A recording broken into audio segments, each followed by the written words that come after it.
prosecutor, former DA, won a good primary. It does a good job out there. This one's a surprise. Republicans are surprised to lose Dan Donovan. Yeah, in fact, they had defeated Dan Donovan, had defeated the Michael Grimm, who had a strong endorsement from Donald Trump. They thought he was the strongest candidate. Democrats have taken it. David Muir, let's take a step back and look at what the exit polls are telling us about the House. Because what we're seeing now is sort of bearing out on what we're seeing in the exit polls. When you're asked who do you want to control the House, these are our exit polls tonight, preliminary results. Control the House. 53% of voters who turned out today, look at this, want the Democratic Party to control the House, perhaps as a check on President Trump, because Republicans obviously control everything right now. 43% want it to stick with the Republican Party. When you break it down, men and women heading out to the polls today, 48% of men want the Democrats to control the House. 57% of women, you can see the gap right there. And you were talking about this earlier. As the economy goes, sometimes so goes the House, George, as you pointed out. People do believe the economy is good shape. 67% say excellent or good shape. But look at this. When you break it down, have you felt the effects of this improving economy? Far right of your screen there, 49%, about half of the voters turning out today say they feel exactly the same as they did a couple of years ago. You know, let me bring this to Matthew Dowd. We saw that 10 points in the generic in our exit poll. Normally, you would think the 10 points would lead to an easy Democratic win, but you've seen a lot of changes in our politics. We become more divided, more polarized, and the effects of gerrymandering. Well, it's a combination of many things, and to harken back to what I said earlier, and this is another pillar, another battle between geography and demography. In 2016, Hillary Clinton won the popular vote by 3 million votes, and she lost the Electoral College. Democrats, from our initial exit polling, have a 10-point generic advantage and are not sweeping away with this because they're running against red geography. Mary Bruce, Nancy Pelosi came into the night saying she was 100% confident that the Democrats would take control. I think she is, like those in the White House, also now feeling a little bit better than she was at the beginning about what was happening then about an hour ago. Yeah, I think Democrats are probably breathing a little bit of a sigh of relief as they see some of these new seats turning their way. And look, Nancy Pelosi, it was a bit of a bold move to come out and say 100% she was certain, but it does seem that the night at least is trending in that direction. But I also think it's a 100% certain that this is going to be a pretty narrow win if they win. And maybe the thing that's not 100% certain is whether or not Nancy Pelosi will be the Speaker of the House. If this is a very narrow win, very narrow takeover for the Democrats, it's a much harder road and for her. Mary Bruce, we've already seen it. It's a little early tonight to get to that, but we'll come back to this whole idea. You have seen several of these Democrats, including some who've won, like Conor Lamb, say they're not going to support Nancy Pelosi. Yeah, George, 44 Democratic candidates have said that they are not certain about her leading their party. You have 4 of those who have come out and said they are hard-nosed against Nancy Pelosi. So whether or not she is the next Speaker of the House, if, and that is a big if, Democrats take the House, will depend on the margin of victory for Democrats and the makeup of the caucus. Another result is coming in right now, comes from the state of Arizona. It's the governor's race in the state of Arizona, where Governor Doug Ducey has defeated David Garcia, professor of education. He is seeking a second term. He has gotten it. Meghan McCain, your state. I love him. I'm so excited. You know, tonight we're obviously looking at the senatorial race. He's a very popular governor. He was expected to be up by at least 10 points. If Martha McSally ends up winning, I think it will be in no small part to this man's popularity in Arizona, and I'm just thrilled, and it's really expected. Yeah, he kind of walks the balance beam on President Trump. He's magically a candidate that somehow gets Trump's endorsement and my mother's, so, you know, figure that one out. And, you know, he's really good for Arizona in a lot of different ways. I see you shaking. Yeah, no, listen, Doug Ducey, incredibly talented candidate and has been a really good governor. And the thing about what Meghan said is absolutely true. We're not ready to call anything yet, but if Martha McSally wins, she has better got a big thank you note to Doug Ducey. Because Doug Ducey is going to carry her over the finish line. He will have dragged her over the finish line. Let's go next door to the state of Utah, where we're seeing we're going to take a look at the Senate race there, where Mitt Romney is projected to win the Senate race in the state of Utah. Of course, he's the former governor of Massachusetts, who ran the Winter Olympics in Utah. Of course, former presidential candidate as well. Abby Huntsman, that's your state. We're going to have Mitt Romney in our lives forever, aren't we? So surprisingly, he did not swim right through the primaries. He actually had a runoff, and a lot of people were surprised by that. I've talked to people. I was just in Utah actually last weekend, and his goal is to go in with a lot of the moderate Republicans leaving or retiring. He's hoping to be that adult in the room, sort of that voice to bring the party back. How successful he'll be, who knows? I don't have a whole lot of faith in it today, but that's what he's planning. Well, that's what he wants to do, Mary Bruce. Let me bring this to you right now, because we said Bob Corker, who's been a frequent Trump critic, has now left The Senate Jeff Flake also retired from the state of Arizona. Mitt Romney, during the presidential campaign, gave that scathing attack on Donald Trump, was considered for Secretary of State, didn't get it, has somewhat moderated his tone. Yeah, Mitt Romney once called the president terribly unfit for office. And now a lot of people on the Hill are looking to Mitt Romney, wondering whether he can fill those shoes, whether he can be that Republican who's going to stand up to the president on so many issues like Corker and Flake have done. But Romney has kind of muted some of his criticism of the president. He said that he will support the president where they agree. He will speak out against him where they do not.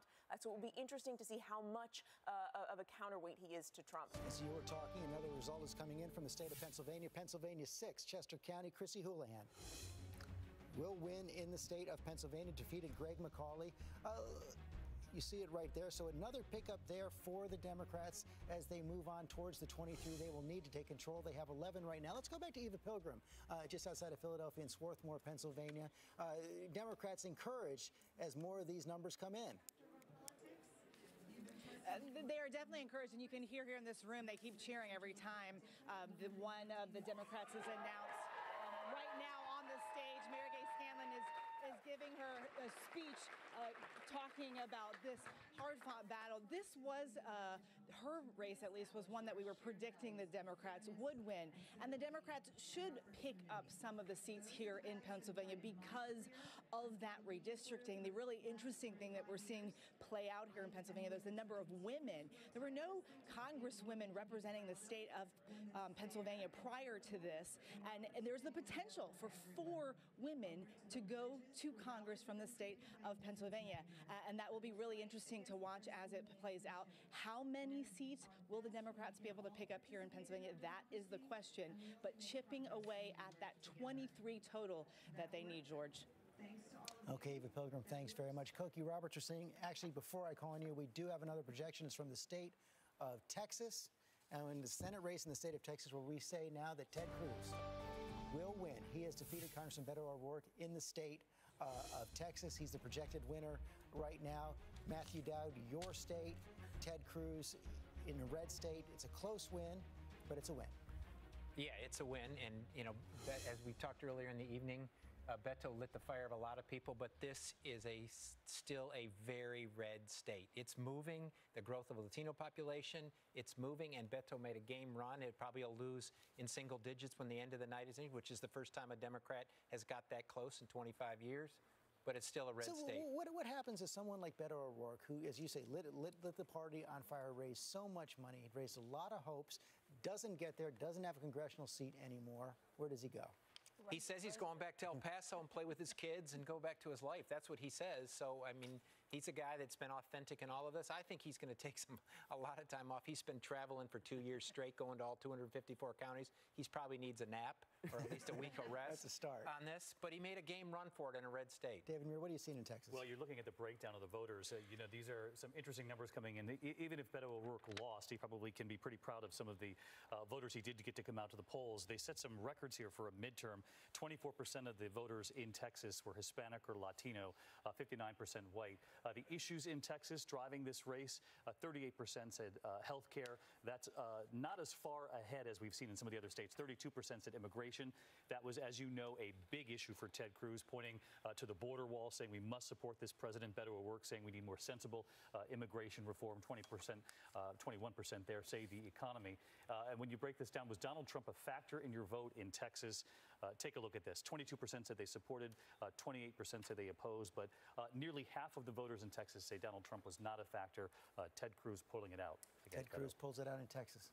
Well, you're going to Pennsylvania. But first of all, you have a Pennsylvania call, right? Do we have the chime here on this one? Let's hope so. Yeah, Pennsylvania 7. Susan Wild, okay. Thank you. I did have the call, but I didn't hear the chime, so I wasn't sure I could call. But we do have another winner there for the Democrat, John Carl. And I want to say this is a significant win. This is the most significant win so far in Pennsylvania because this was a true battleground district. This was a district that Hillary Clinton won, but she won by only 1%. And it's a big pickup in Pennsylvania for the Democrats. Cokie Roberts, we are seeing Pennsylvania come home the way they wanted it. Now, the Republicans were saying that they expected Pennsylvania to be a bloodbath for them. That's the term they used. And it looks like it is. But one of the things that is true is that the Democrats worked very hard to recruit these candidates, particularly these women veterans. We've got another one. This is a different one. This is in the state of Pennsylvania. It's a switch the other way. Guy Reschenthaler in the 14th district has defeated Bibiana Barrio there in the state of Pennsylvania. And this is an interesting one. Mary Bruce, this was an open seat. Connor Lamb had won the special election, but then he moved next door to the 17th district, so this was an open one. Republicans get to keep it. Yeah, Connor Lamb switching districts in the middle, which gets to the big conversation we've been having about redistricting here in the state. So interesting that despite the fact that most of the redrawing there favored Democrats in this one seat, obviously helped the Republicans. And let me just add, another veteran. One more veteran right there. Veteran, we're going to take a quick break.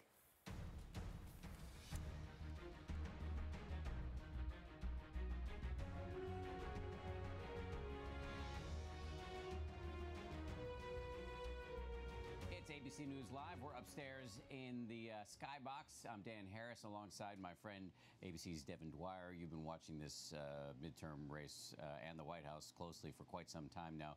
I got to go back to Texas because liberal hearts are breaking all over the country right now. Beto O'Rourke became something of a folk hero, enormous amount of money pouring in.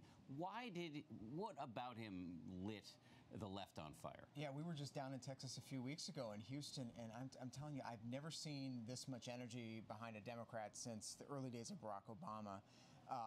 Beto O'Rourke's youth, his rhetoric was soaring. It really grabbed people. He was appealing to parts of the state that had never seen their senator. He did a road trip to every single county in Texas, places Ted Cruz hadn't been in years. But it really came down to the exit polls that we're just seeing right now. It really came down to Beto O'Rourke's policies. He ran as a liberal Democrat in Texas, not as a Democrat, but as a liberal Democrat. And one point of comparison would be to look at Phil Bredesen in Tennessee, also a Democrat running there. He lost his race today. He was running to the middle. He was embracing Kavanaugh. He was embracing Trump at every turn. He lost. Beto O'Rourke lost as well. But O'Rourke was really going to the left. He energized the left. Turnout among the left in Texas is at record levels, but he just couldn't get it across the line. Stand by. I want to talk about Texas some more, but we do have a projection we can make in North Dakota and the Senate race there that this will be another seat that the Democrats are forfeiting. ABC News is projecting that Kevin Cramer will beat the incumbent Democrat Heidi Heitkamp, who we knew going into tonight was vulnerable, but this is quite a margin of victory. I know there's still more votes to be counted, but quite a margin of victory here. Yeah, this is a state that President Trump has visited a number of times. It's been a deep red state. Heidi Heitkamp had been one of the most moderate Democrats in the United States Senate. So we sort of saw this coming, and the tipping point, as we've been talking about all night, was Kavanaugh. And we've actually seen that in a number of races tonight. The Kavanaugh effect really helped tip the scale. But Heidi Heitkamp, one of those moderates that went down. In fact, Dan, you and I were just talking about the president's scorecard tonight. He endorsed 61 candidates this entire campaign. So far, he's up tonight, 12 wins for him, 4 losses for him among those 61 that he's endorsed. So doing well, but a long way to go. Well, let me just say, this is going to be somewhat of a non sequitur from Trump, but it has to do with North Dakota, because we are seeing, we only have a few seconds here, that Native Americans are playing an important role this year. We're going to see, we've seen at least one Native American victory tonight, and in North Dakota, there were claims that there were voter suppression of Native Americans who put Heitkamp over the top last time she won. That's right, and it will be interesting to see how close in the exit poll numbers Native Americans were to supporting her and how many turned out. It was a huge issue there in voting rights. Devin, thank you very much. Devin. Really appreciate it. We're going to go back downstairs to George and the rest of the team. A reminder, every time they take a commercial break, we're going to pick up with the coverage, non-stop coverage here of these historic elections. Back now to George.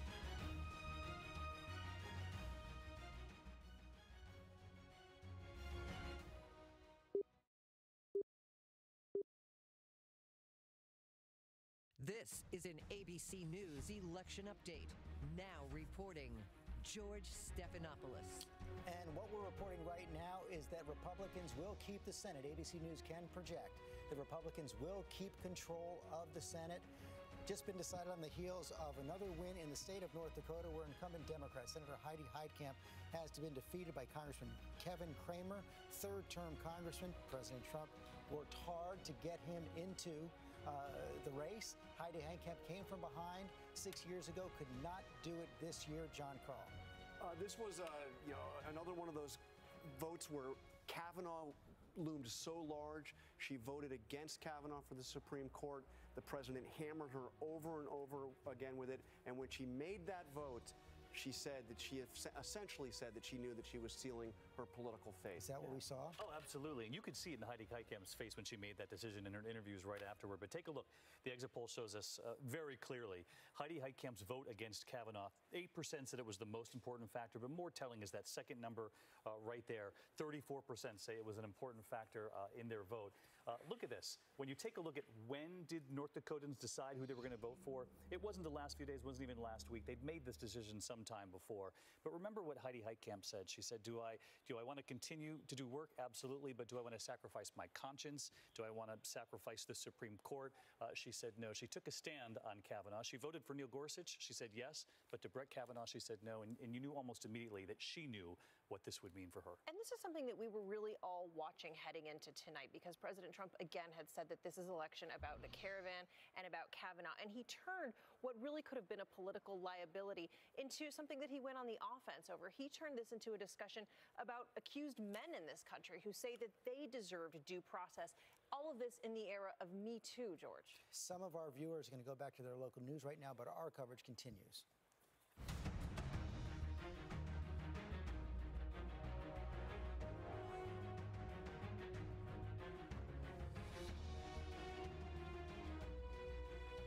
And we are back now here at ABC News headquarters here in New York, where we've just projected the Republicans will take the Senate tonight. We'll hold on and keep control of the Senate.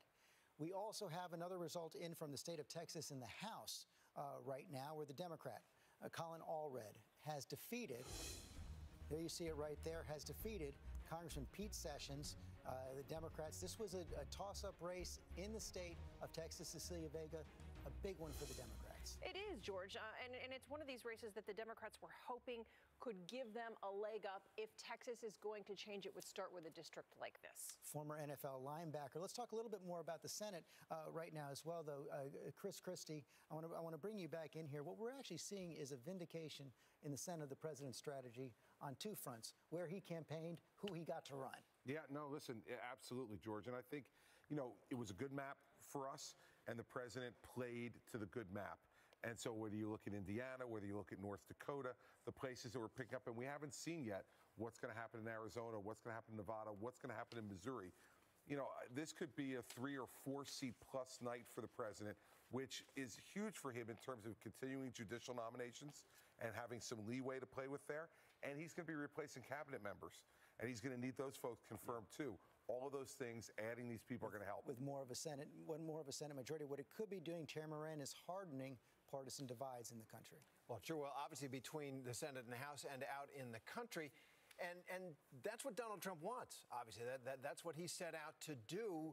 He was told, focus on the economy, and he decided not to. On the Kavanaugh effect, I wonder if it would have been the same decisive factor in that North Dakota race or other race had it just been the first hearing on constitutional issues. It was, I think for many voters, the way it looked like Democrats played it, leaking it, it seemed at the last minute, just before the Senate vote, it alienated perhaps even more deeply a lot of voters. Mary Bruce, did you see any second guessing among Senate Democrats about how that all went down? No, and actually, I was just out speaking with Heidi Heitkamp in North Dakota. She told me she had no regrets about the way that this played out, no regrets about her decision. And what's interesting to Terry's point is she actually said that a lot of her decision to vote no on Kavanaugh had more to do with Brett Kavanaugh's temperament, the way he handled himself during those hearings, as well as obviously the other concerns about alleged sexual misconduct, but that it was a broad reason for why she opposed him. But what's interesting when you look at the numbers here, 34% say that her vote on Kavanaugh was important. Only 31% say it wasn't a factor. To David's point that it seems a lot of people in this race made up their mind early. It is a race, of course, that Donald Trump, or a state that Donald Trump carried by 36 Nate, points. I'm going to take a chance here. I see you try and catch my eye. What do you have there? So as badly as things are going for Democrats in the Senate, these are some pretty good results in the House. Winning Texas 32, winning Staten Island is a pretty big upset and a surprising upset in a place that tends to like President Trump. So our forecast is now back up to showing a Democratic gain of 33 seats. It's about where we started the evening. Where that becomes higher or lower will depend on California. Boy, if that was an EKG, Democrats is giving him a little bit of heart failure, but they're liking it better where it is right now. We're going to take a break.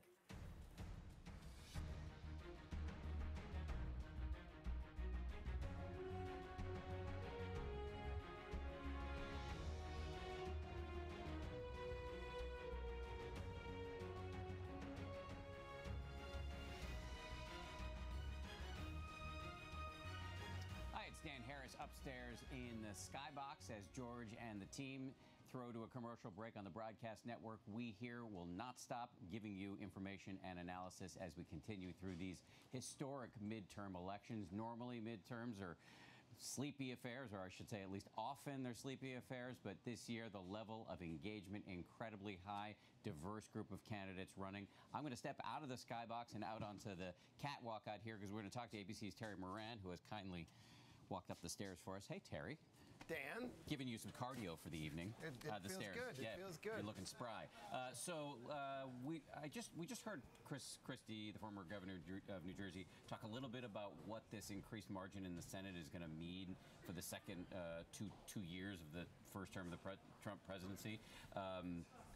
Just can you elaborate on that a little bit? How big of an advantage is it to have more Republicans in the Senate? Well, it's always better to have more votes, but in particular on confirmations, just as he was saying.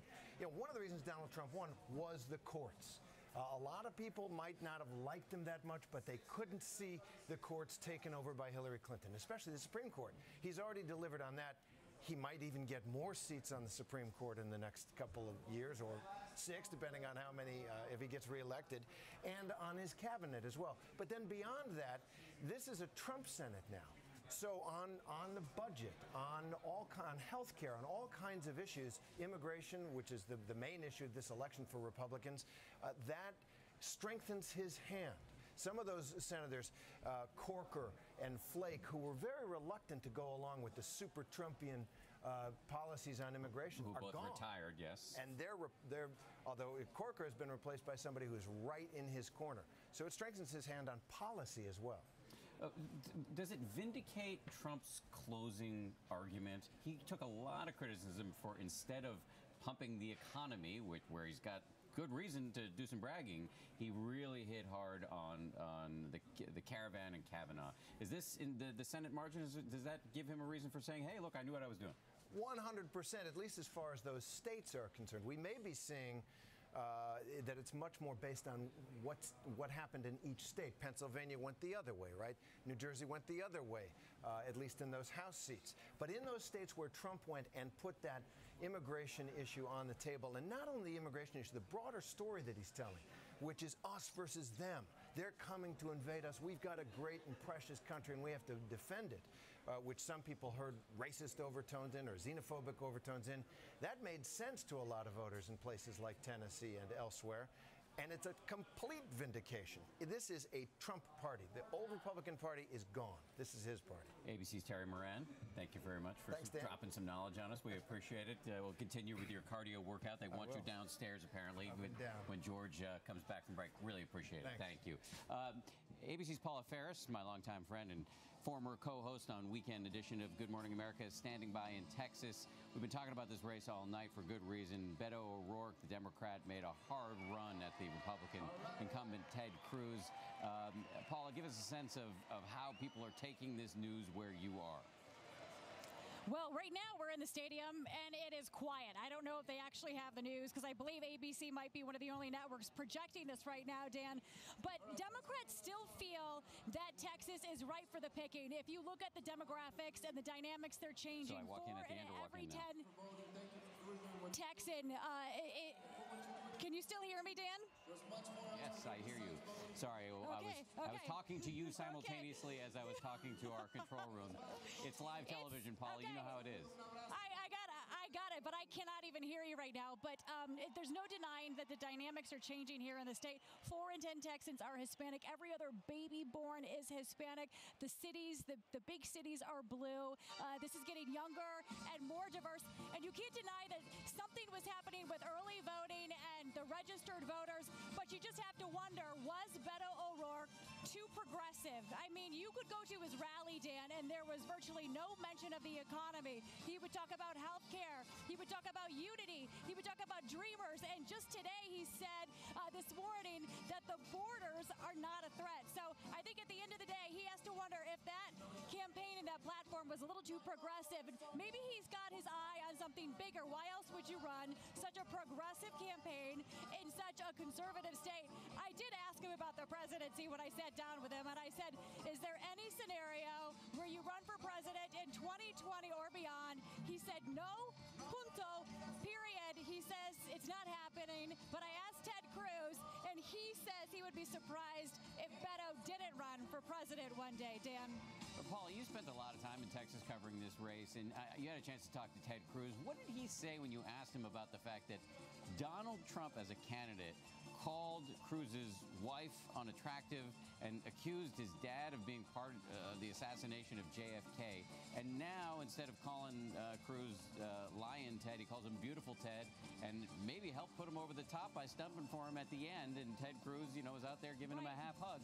How did Cruz describe his turnaround on Donald Trump? Well, I think it's hard for any of us to reconcile this very complicated relationship. Don't forget, Cruz called him a serial philanderer. He called him a pathological liar. I asked Cruz, are those things not true?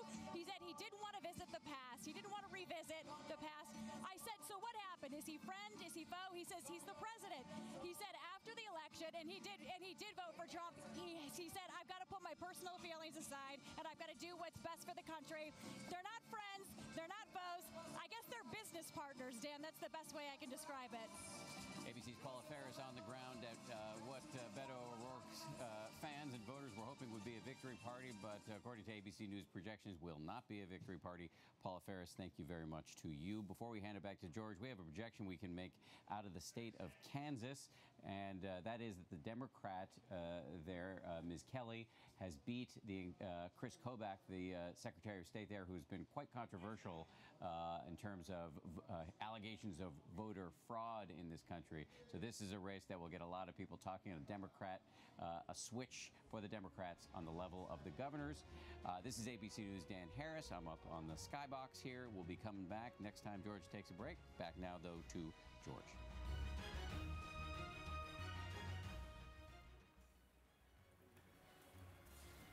And we are back here in ABC News election headquarters here in New York.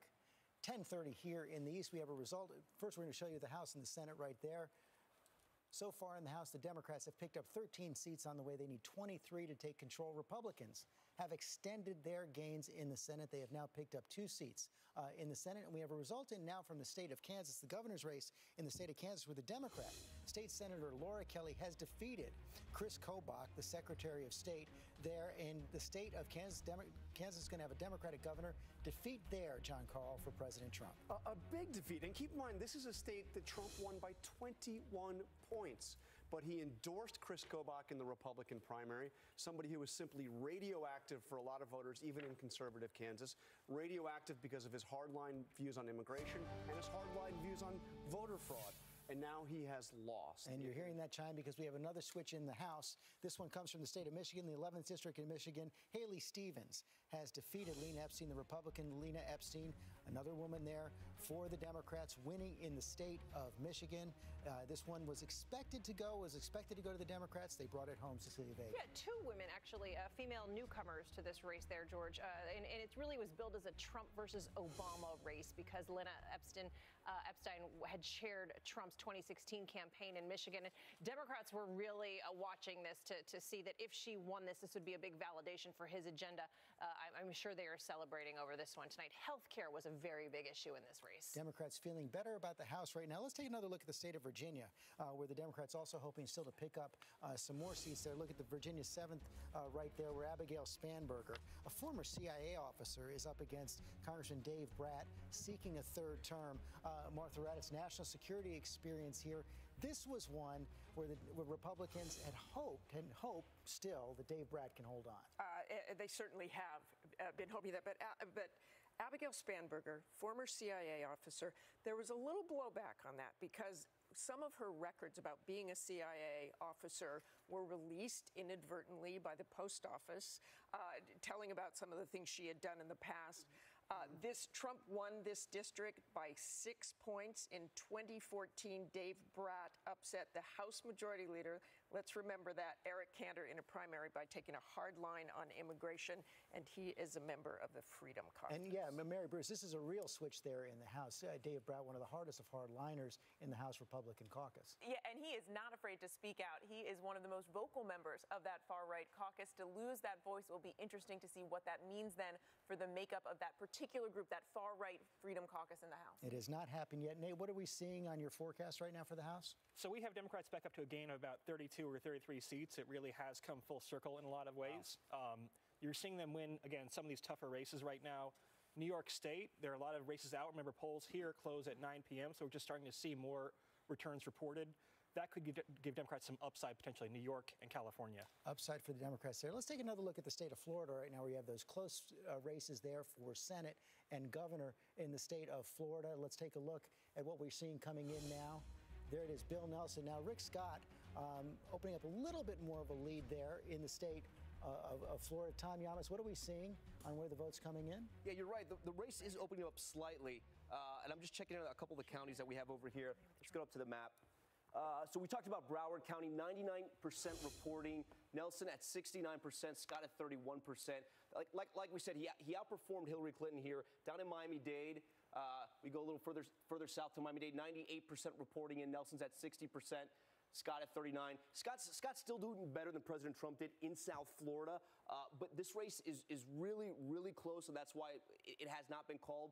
From what we've heard from our sources in the White House, President Trump is monitoring this state very closely. It's the one he cares about. Why don't you put up the governor's race while we're there in Florida? All right. We'll go over to the map here. Yeah.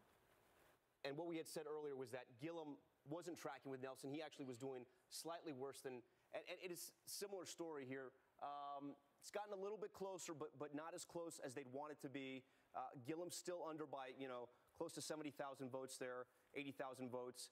But again, this one is so close to call. Coming down to South Florida, we'll see how it ends up. But it's just these margins are so close in Florida, George. But George, 99% of the vote is now in Broward County, 98% in Miami-Dade. Most of the vote down there in South Florida has been counted. Alex Castellanos, looks like the Republicans might be on their way to pulling this out. Pulling it out in Florida, yes, and this looks like it's outside the margin of error for a recount.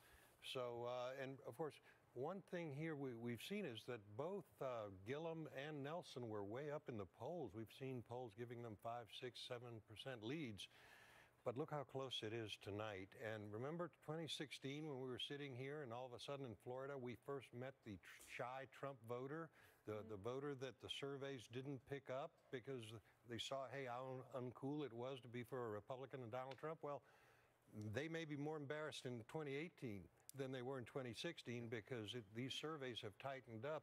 There may be a blue wave, but there's a red one too. And if Rick Scott pulls this off, there's no question he was buoyed by his handling of the hurricanes in Florida. He had a lot of airtime in these last couple of months. You got to think about a couple of things here. Unemployment in Florida, 3.5%. That's lower than the national average right now, 3.7%. He said Obamacare is a job killer. He made this argument that we've heard from so many Republicans in this cycle that they are the ones who will save pre-existing conditions. If he wins tonight, he will have been successful in making that argument. And when you look at Florida, Donald Trump's approval rating in Florida, we keep coming back to this number. Let's just see if it's been refreshed tonight.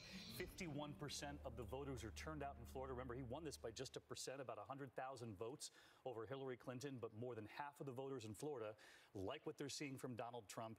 And Rick Scott's been careful about embracing President Trump. But one thing he did do on his own was to take 8 trips to Puerto Rico. President Trump was highly criticized for his response to Maria. Rick Scott was very careful. He knew that a lot of the displaced American citizens from Puerto Rico would play a role in this election, and he was careful to show them that he cares too about Puerto Rico. And Press Secretary Sarah Sanders was just asked for her thoughts on Florida, and she said, I think a lot of credit will go to President Trump if in fact they pull off a victory there, because he has been there to campaign for them, both in the governor and the Senate race. But one thing we are not talking about right now is the overtones of race and racism that have played out in the governor's race there, with the comments like "monkey this up" by DeSantis and Gillum saying, "I'm not calling him a racist. The racists believe he's a racist." And of course, one of President Trump's more controversial tweets in this election cycle when he waited and called Gillum a thief without any evidence. Byron Pitts, Gillum laughed off those attacks with a smile. he is a new face for the Democratic Party. It doesn't appear yet, at least, that he brought in enough new voters. George, that's exactly right. And I think for many progressives in places like Florida and Georgia, they'll be incredibly disappointed, and they'll be giving their white neighbors the hairy eyeball tomorrow, right? Because there was this narrative in places like Georgia and Florida where he thought there's this picture painted of President Trump, fair or unfair, that for many people he's seen as someone who's anti-minority, right? And so there were people who felt that in the case of Florida, we have a black man running for governor. He's the mayor of the capital city of the state. Progressive, liked by many people, that there might be a new South, a new Florida. This is an indication Gillum that did not run as a centrist candidate. When Barack Obama ran for president, there's no red, blue America. There's only one America. Gillum ran as a fairly radical left of center progressive in a state that didn't like him. Didn't like that kind of politics. He tried to overcome it with personal charm and charisma, but a lot of voters, I think, said, look, it might have told pollsters, we don't want to look racist, but this guy may be just too left of center for us. Take a look at Florida, Texas, and Indiana. All look like they're headed to be all Republican again.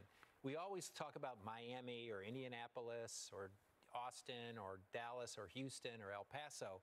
These are states with a large amount of small town and rural voters still, a huge amount. And it looks like from the returns, they voted overwhelmingly. And this has been a trend. And as the suburban areas are moving, and we see from the House races, more Democratic, the rural and small town areas of these states are moving increasingly more Republican. In very different directions, Cookie Roberts. Yes, but you also see in this Florida Senate race that the Hispanic vote is much less for the Democrat than it is in the nation as a whole. And so those trips to Puerto Rico probably made a big difference. The fact that the Hispanic voters were not vilified in any way, were in fact courted, made a difference. But we are seeing very different states in different ways. The bottom line is that in these polls, even though the number of liberals was up to about 27%, that's only 27%. Let's go to Whit Johnson in Tallahassee. So many of these coming in, and at 11 o'clock. Yeah, George, I just wanted to pick up on what Cookie Roberts was saying about the Hispanic vote here. It is now 16.4% of the voting demographic here in the state of Florida and growing. But as Cookie mentioned, that is a demographic that is changing within the demographic, and in large part due to the tens of thousands of Puerto Ricans who have relocated here after Hurricane Maria. The estimates ranging from 50 to 75,000. It still remained to be seen how they would ultimately vote and if they would come out and vote. Of course, U.S. citizens, they're able to register and vote here in the state of Florida. But I also wanted to mention this. We're getting some information from our decision desk. We talked about how the vote across the state for both the Senate and the governor, too close to call. And at this point, it's looking like if that margin stays within 1%, then we couldn't make a projection on that. Also, remember, if the margin is a half a percentage point or less, there would be an automatic recount. Not sure if that's in fact going to be the case, but if there was any concern about the early returns, you certainly wouldn't notice it here at the Gillum headquarters here at Florida A&M University. It is still a party-like atmosphere, and this is the exact crowd that Democrats were hoping to get out. A largely African-American voting bloc, also youth, the college vote. They have been mostly dormant in elections in the past, in the major elections here, and they were hoping, the Democrats, that they would turn out to vote. But I can't tell you enough how much Rick Scott and all those visits to Puerto Rico speaking in English and Spanish, how much that could have an impact on the new growing Hispanic population here. Okay, Whit Johnson, thanks very much. Before we go to break, let's check in on a couple of other Senate races that we're not ready to project yet. That's the state of Arizona right there, where Kyrsten Sinema up against Martha McSally there in the state of Arizona. It's a close one, Meghan McCain. And again, you know, this is the one that I am looking forward to the most, to hearing what's going to happen. I don't think you can underestimate some of the clips that have come out of Kyrsten Sinema in the past few weeks of her saying disparaging remarks about Arizona. She referred to Arizona as being the meth lab of democracy and Arizona in sort of a negative way. And it was the type of thing that my brother called me about and a lot of my friends called me about. And I think the reminder that at one point in time, Kristen Sinema was a Code Pink protester that sort of moderated towards the middle, ended up hurting her. She's a great campaigner. I would say a better campaigner than Martha McSally. But if Martha McSally wins, I echo what we said earlier, that it is because of Doug Ducey. We're not ready to call that one yet. We are ready to project a House seat in the state of Illinois, where Sean Casten, the Democrat, has defeated Congressman Peter Roskam, going for his 7th term there in the state of Illinois. This one the Democrats had their sight on this one for a long time. John Carl, again, one of those in the range of they had to win to get to their 23. Yes, and also another one of those moderate Republicans gone. Another sign, we've seen many of them already tonight, that moderate Republicans and moderate Democrats are leaving the Congress. Going to take a break. We'll be right back.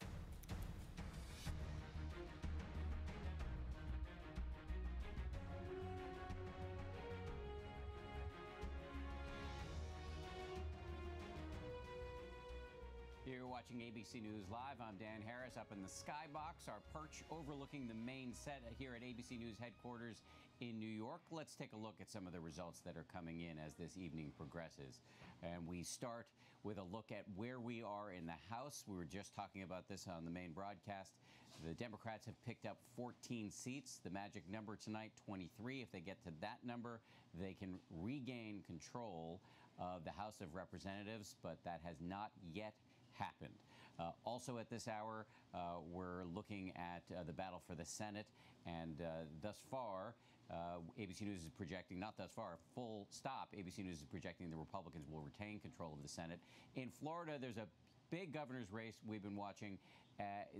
We're at this point not making a projection, but 99% of the votes have been reported.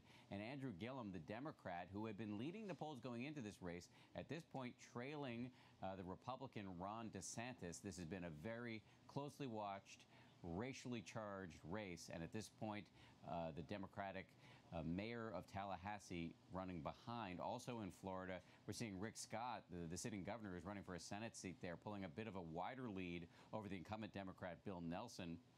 Another reason why things are looking not so great for the Democrats in the United States Senate. Moving on now, we've got another board here from the state of Michigan, District 13. We're calling it, we are projecting for Rashida Tlaib, who will become the first Muslim woman to serve in the United States Congress. So history made in Michigan.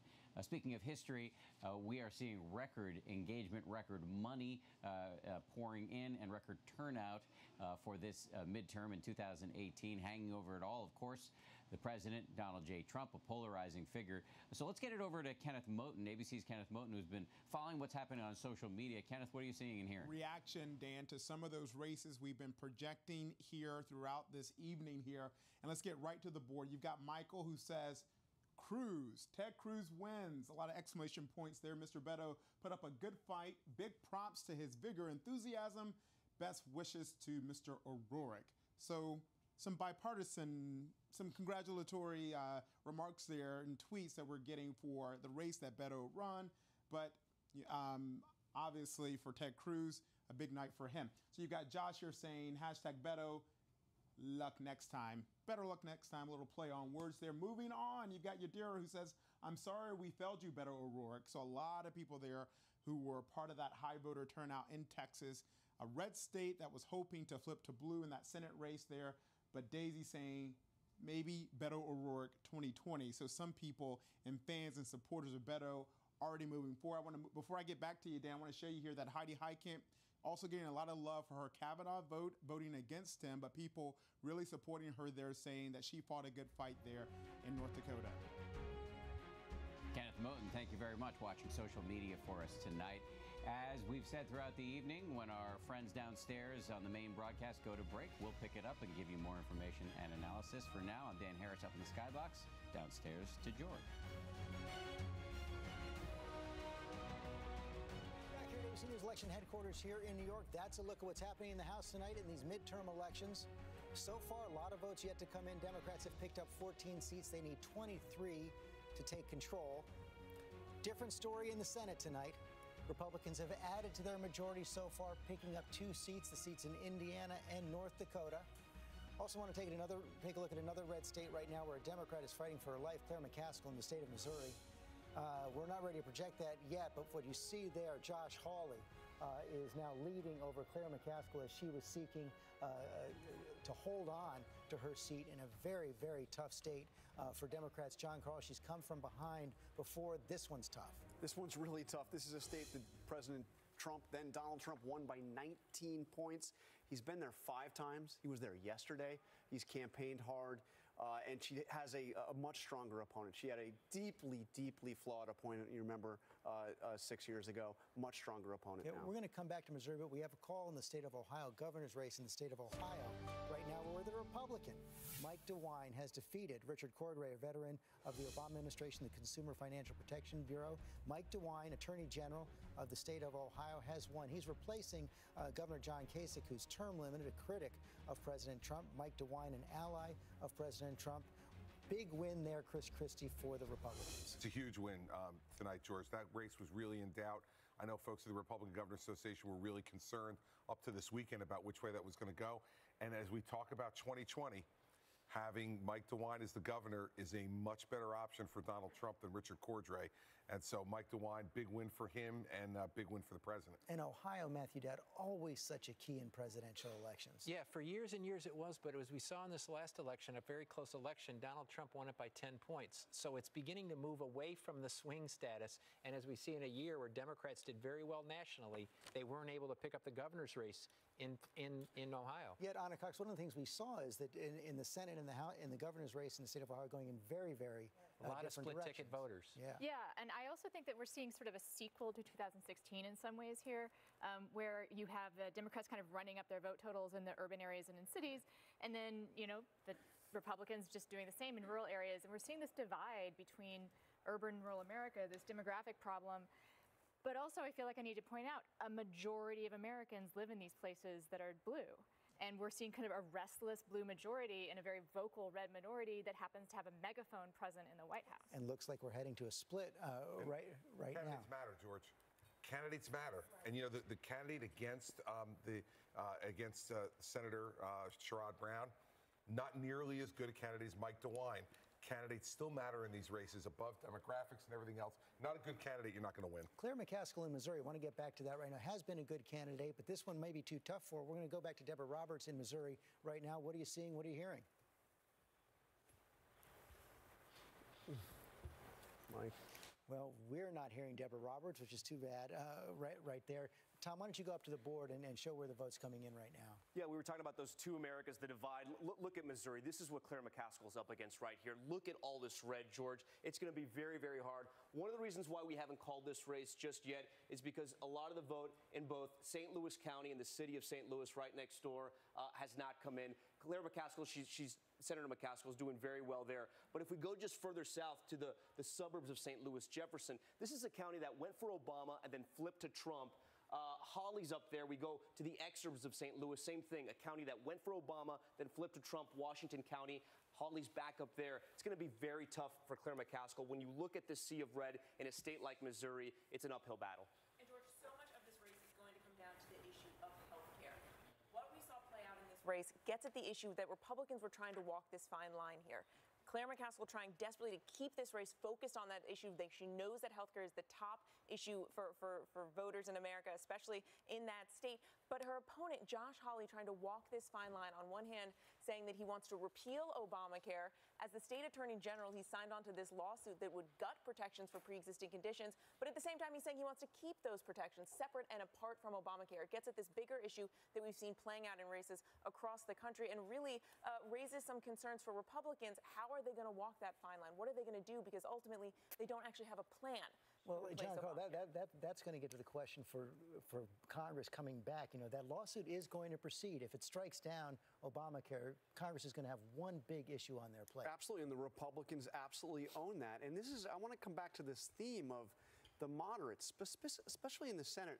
McCaskill, you know, a moderate to left. Heidi Heitkamp, moderate to conservative. Joe Donnelly, moderate to conservative. All, you know, we'll see what happens with McCaskill, but could all not be coming back. Yeah, every one of those candidates, David, also tried to hug President Trump in some ways, even though they were opposing him on other issues. You can't be halfway on that issue. Claire McCaskill even said, I've sided with Donald Trump on 48% of the things he's offered his opinion on. I mean, this is the kind of language that she was using in the end. In the very end of this race, she literally at town halls was asking people to stand up if they have a pre-existing condition or if they have a loved one with a pre-existing condition, to drive home the point that her opponent was one of these who signed on to this lawsuit against Obamacare. But Josh Hawley did something very smart of his own with his ad about his 5-year-old son, who they said they learned not long ago had a pre-existing condition and that he would fight to save them. But look at some of the exits coming in from Missouri. This is what Claire McCaskill's really up against.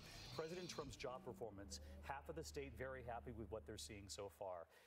When you look at the issues in Missouri, healthcare is issue number one. I'm going to break it down for you. Pre-existing conditions. Look at this.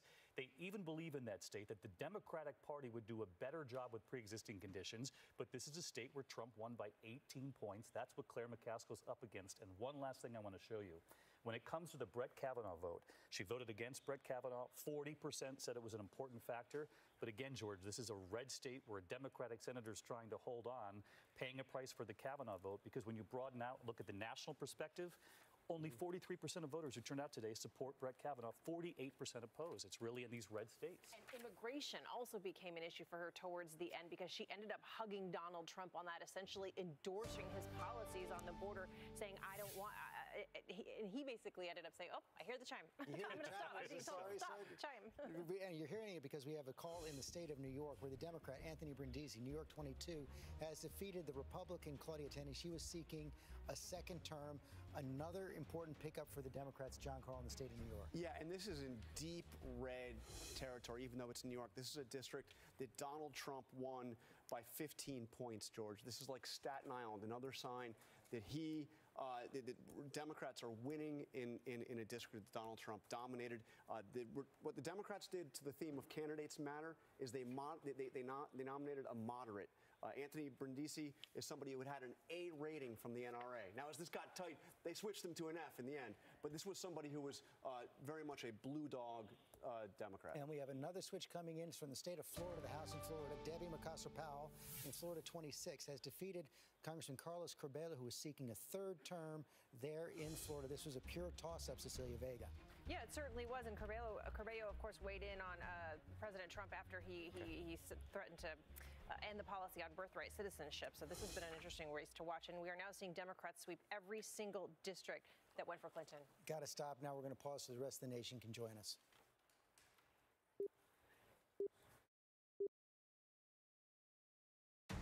This is an ABC News election update. Now reporting, George Stephanopoulos. And ABC News can now project that Democrats will win enough seats to gain control of the House. Democrats will pick up at least 23 seats in the House. We've included in our calculations several seats with later closing times, which we believe will not affect the outcome, but we are prepared to project right now that Democrats will take control of the House of Representatives. So we are heading for a split decision. We have a split decision this evening in the 2018 midterm elections. Republicans will keep the Senate. John Carl, Democrats will take the House. Yeah, and this is a whole new ball game. I mean, even though this is a split decision, it is not the kind of blue wave.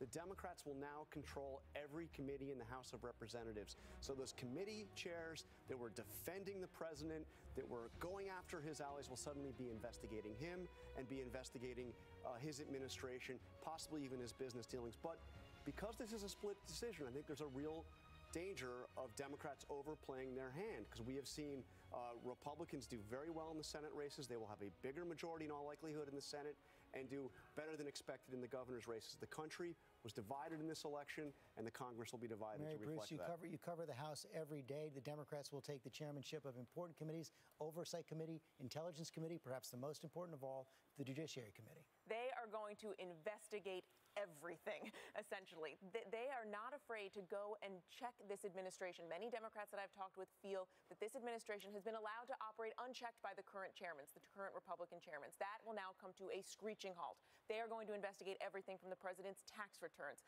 to possible Russia collusion to conflicts of interest. They're going to look at what the president has done with his agenda so far. There is a real political danger, though, for Democrats in doing this. They are going to have to show that they can legislate and not just investigate. And Democrats I've talked with are well aware of that. They are likely to pass some legislation early on, especially something maybe dealing with corruption in government. They know that they need to send a message that there's a new sheriff in town. Okay, Mary Bruce, thanks very much. Democrats have taken control of the House of Representatives. ABC News can project. We've also projected that the Republicans will keep control of the Senate here in the 2018 midterm elections, a split decision. We'll be right back.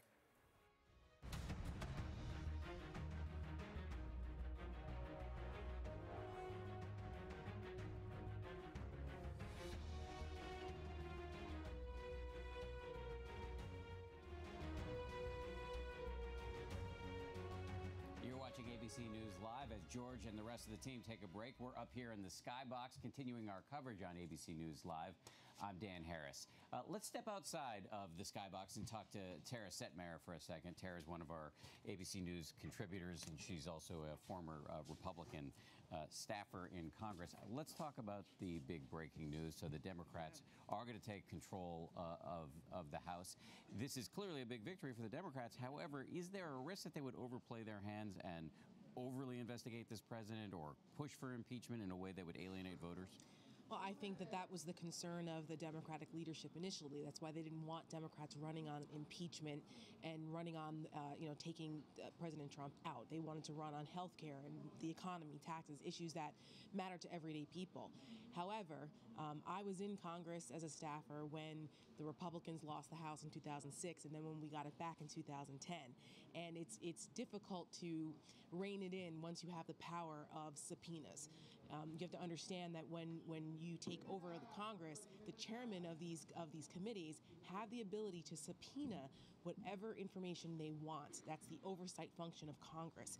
So I think given the you could even say corruption of the Trump administration on a lot of levels for a lot of people, it's going to be hard for the Democrats not to want to investigate. Are they going to subpoena the president's tax returns? Or what else are they going to subpoena? We also have the Robert Mueller investigation out there. If Democrats take over, which is what it looks like it's going to happen, that means Devin Nunes is no longer the chairman of the Intelligence Committee. It also means that Maxine Waters, one of the president's favorite targets, will now be the head of the Finance Committee. So I think you're going to have to see, also you have what's going to happen with Nancy Pelosi as Speaker in the House. Yes. Democrats have an issue there. A lot of these Democrats who ran said that they didn't want her to be the Speaker anymore. Will they come home, and will Nancy Pelosi be the Speaker? There are a lot of things that need to fall in place once you take over power, and the Democrats do run a risk of trying to do too much too soon. So many questions. How do the Democrats manage the sort of seduction and temptation of power, and how does Donald Trump handle that? I'm sure they're talking about these very questions on both sides of Pennsylvania Avenue right now. We're going to be continuing our coverage on ABC News Live straight through the evening with Tara and the rest of our team. Back now, though, downstairs to George. Evening, it's 11 o'clock in the east, 8 o'clock in the west. Polls have now closed in 49 states. This is the 2018 midterm election.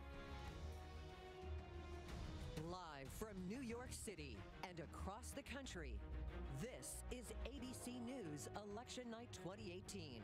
Now reporting, George Stephanopoulos. Good evening. Welcome to Election Night 2018. As I said, 11 o'clock in the east, 8 p.m. in the west. I want to welcome all our viewers in the west, and ABC News can project now. We have projected a split decision in the midterm elections tonight.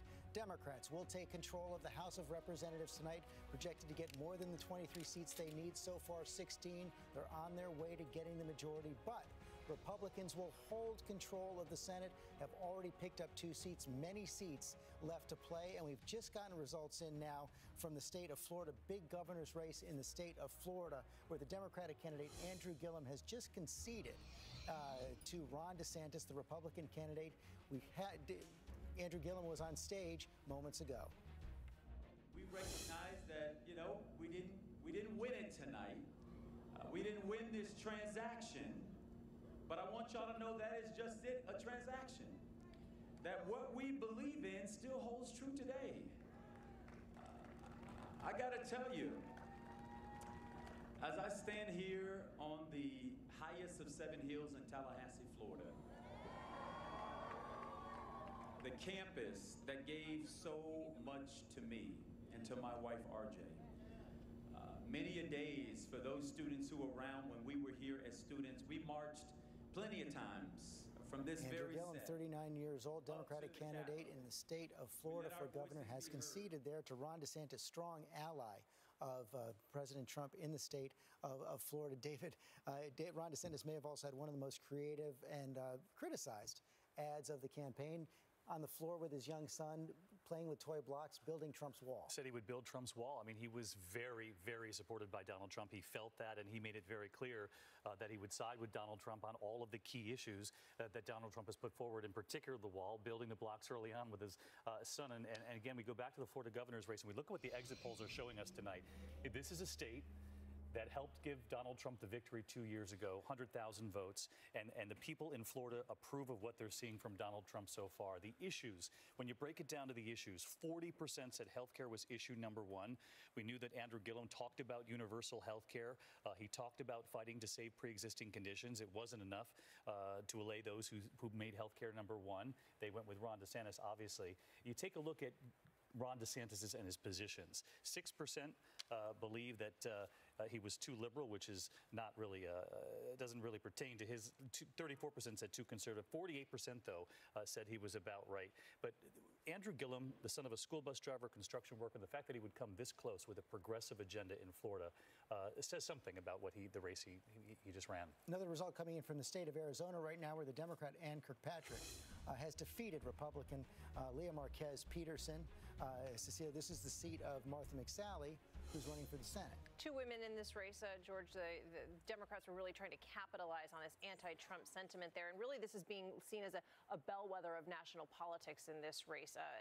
We're not sure, though, the year of the women may end up being the year of the liberal woman or not. We will find out still. Meghan McCain, this one was expected to go to the Democrats, even though it was a Republican seat before. Yes, it was. And still waiting again on the Senate. Interesting that she would take over for Martha McSally.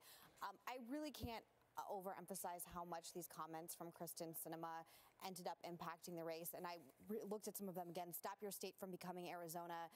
Over the past years, damn, those people are crazy. Is this something in the water? No, the water's fine. We stole it from Colorado. A lot of these sentiments came back to haunt Sinema. She's a great campaigner, but I don't think you can underestimate the power this had. We're going to be following that race. But let's take a step back right now, because we have called both the House and the Senate right now. Divided verdict here in the country. Matthew Dowd, let me start with you right now. I mean, this seems to have ratified not President Trump, not the Democrats, but the divisions in the country. Well, I think because of the way this flowed this evening, I think there was this idea that this is somehow a good night for President Trump. This is a less bad night for President Trump. On Election Day today, in the course of early vote, by a 9% margin, people voted for Democrats over Republicans on this day, and the president still has the lowest job approval rating.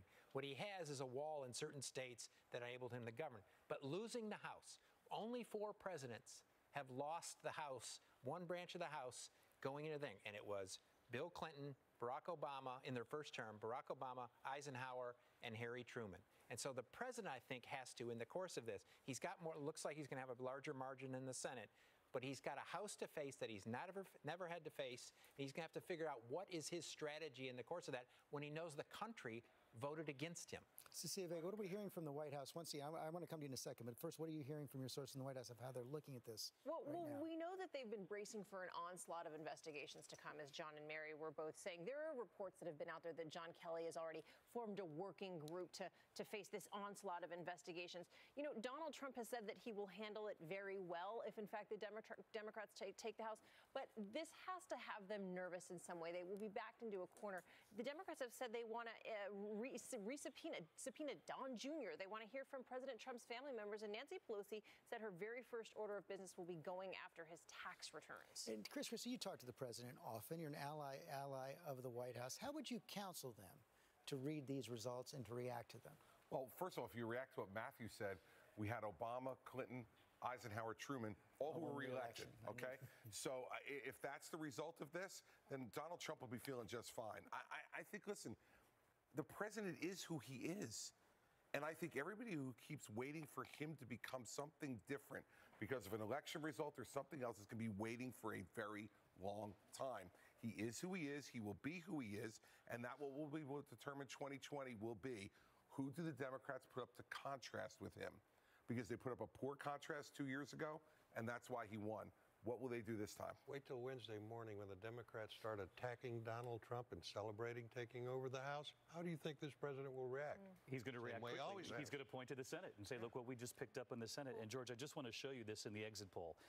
If we're feeling tonight that what's reflected by the voters of the polls today, Republican pickups in the Senate, mostly in Donald Trump states where he won handily, in red territory already, and then you see the pickup in the House for the Democrats.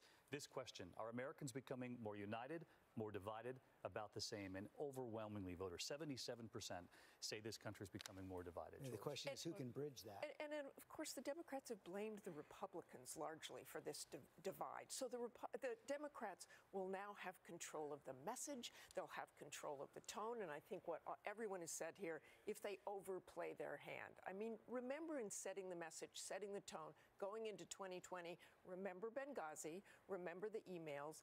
They can set the message going into 2020. Okay, we have more. We want to take a look more at some of the results coming in on the Senate right now. Let's see what we can pull up first right here. That is Arizona, as we were just talking about. Close race there between Kyrsten Sinema and Martha McSally there in the state of Arizona. Tom, why don't you go up to the board and show us where the vote is coming in, what's out there? Yeah, so, when we talk about Arizona, and Meghan McCain can probably school us all on Arizona, but let me break it down for you in a really simple way. When we look at Arizona, we're going to cut the state like this, and about 80% of the vote is going to come from Phoenix and Tucson. Right now, it's a very, very close race. When we look at Maricopa County, that's where Phoenix is. Sinema's at 49 with 84% reporting right now.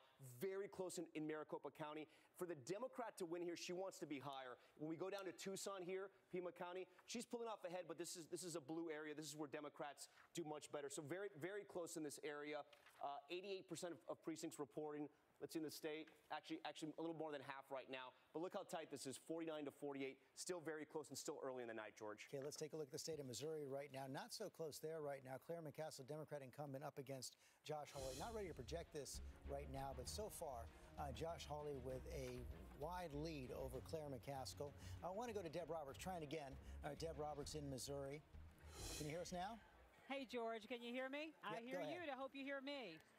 Well, folks here are kind of resigned to settle in for the long haul. They know that this is going to be a tough race, but the votes are still coming in very slowly tonight. St. Louis, a big Democratic stronghold, still hasn't had their votes tallied yet. So folks here are optimistic. But Claire McCaskill said to me, to herself today at her election place, that she knows that this is going to be a nail biter. As David mentioned earlier, she voted against Kavanaugh. She knew that would cost her some votes.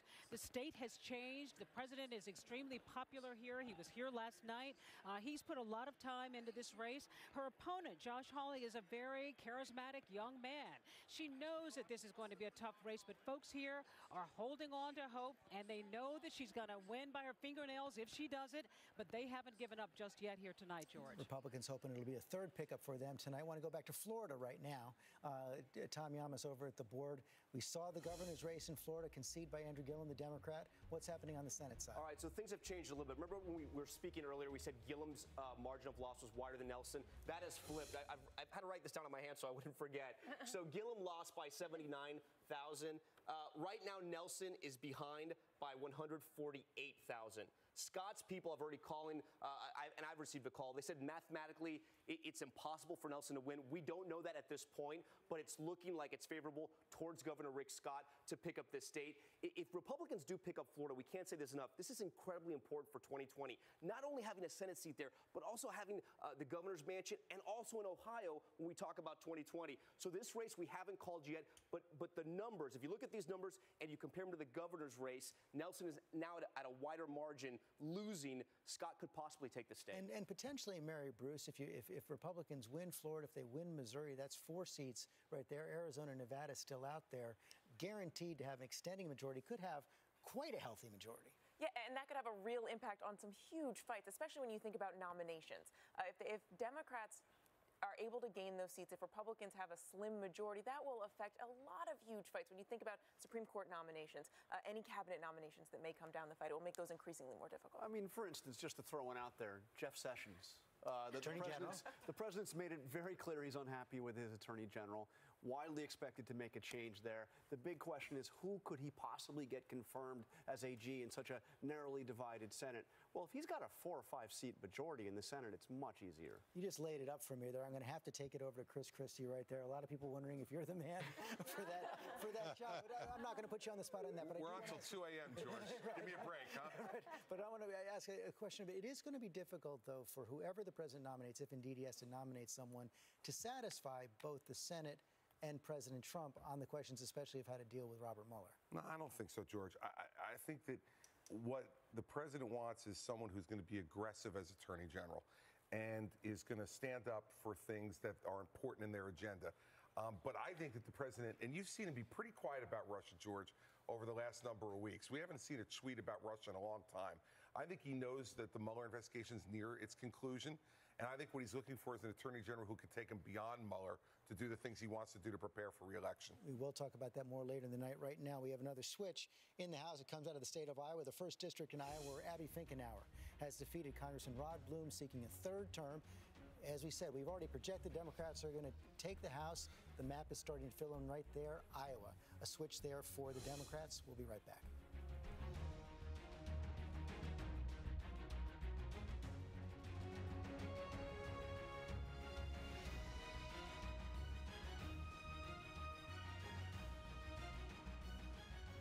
Hey, you're watching ABC News Live as George and the team take a break. We're going to continue our coverage up here, upstairs, in what we're calling the Skybox. Mike Muse is here. Mike's a host on Sirius XM Radio.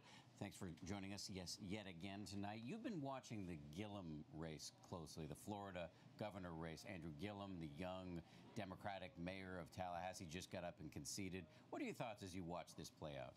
Well, coming into tonight, I was looking at this election as a referendum on what is America? What is America choosing to be? How are we defining patriotism? How are we defining what it means to be an American? And as a result of all the cultural warfare and discourse that's been happening in the closing arguments of this election cycle, immediately after Gillum won, we started hearing race conversations. After he won the primary. After he won the primary. After he won the primaries, we started hearing, race conversation, race baiting, dog whistling, and then just overt racism. His opponent, who's now going to be the governor of Florida, quite infamously used the word monkey in a live conversation on Fox News, which people jumped on and said, well, that was racist. So that's what you're referring to. That's what I'm alluding to. And so I was curious to see how was Florida going to respond to that. And how was Florida going to, were they going to choose culture over party, party over culture, culture warfare, that is? Were they going to choose policy over culture warfare or culture warfare over policy? But I didn't hear a lot of policy towards the closing arguments of this race. And so there was some part of me that said that Floridian was a rise above that and would definitely choose Gillum at the end. But what it turns out was that that wasn't the case tonight. We saw that happening in South Florida, where there was some strong support for Gillum, but he couldn't really take it within the middle parts of Florida and the rural areas of Florida. And so it still leaves us to wonder, what does America want to be? Who are we as Americans? And I've yet to figure that out. Hopefully I'll see by the end of the night, but as of right now, I've yet to conclude that. Well, yet, if you're looking at this from the left, which I think you are,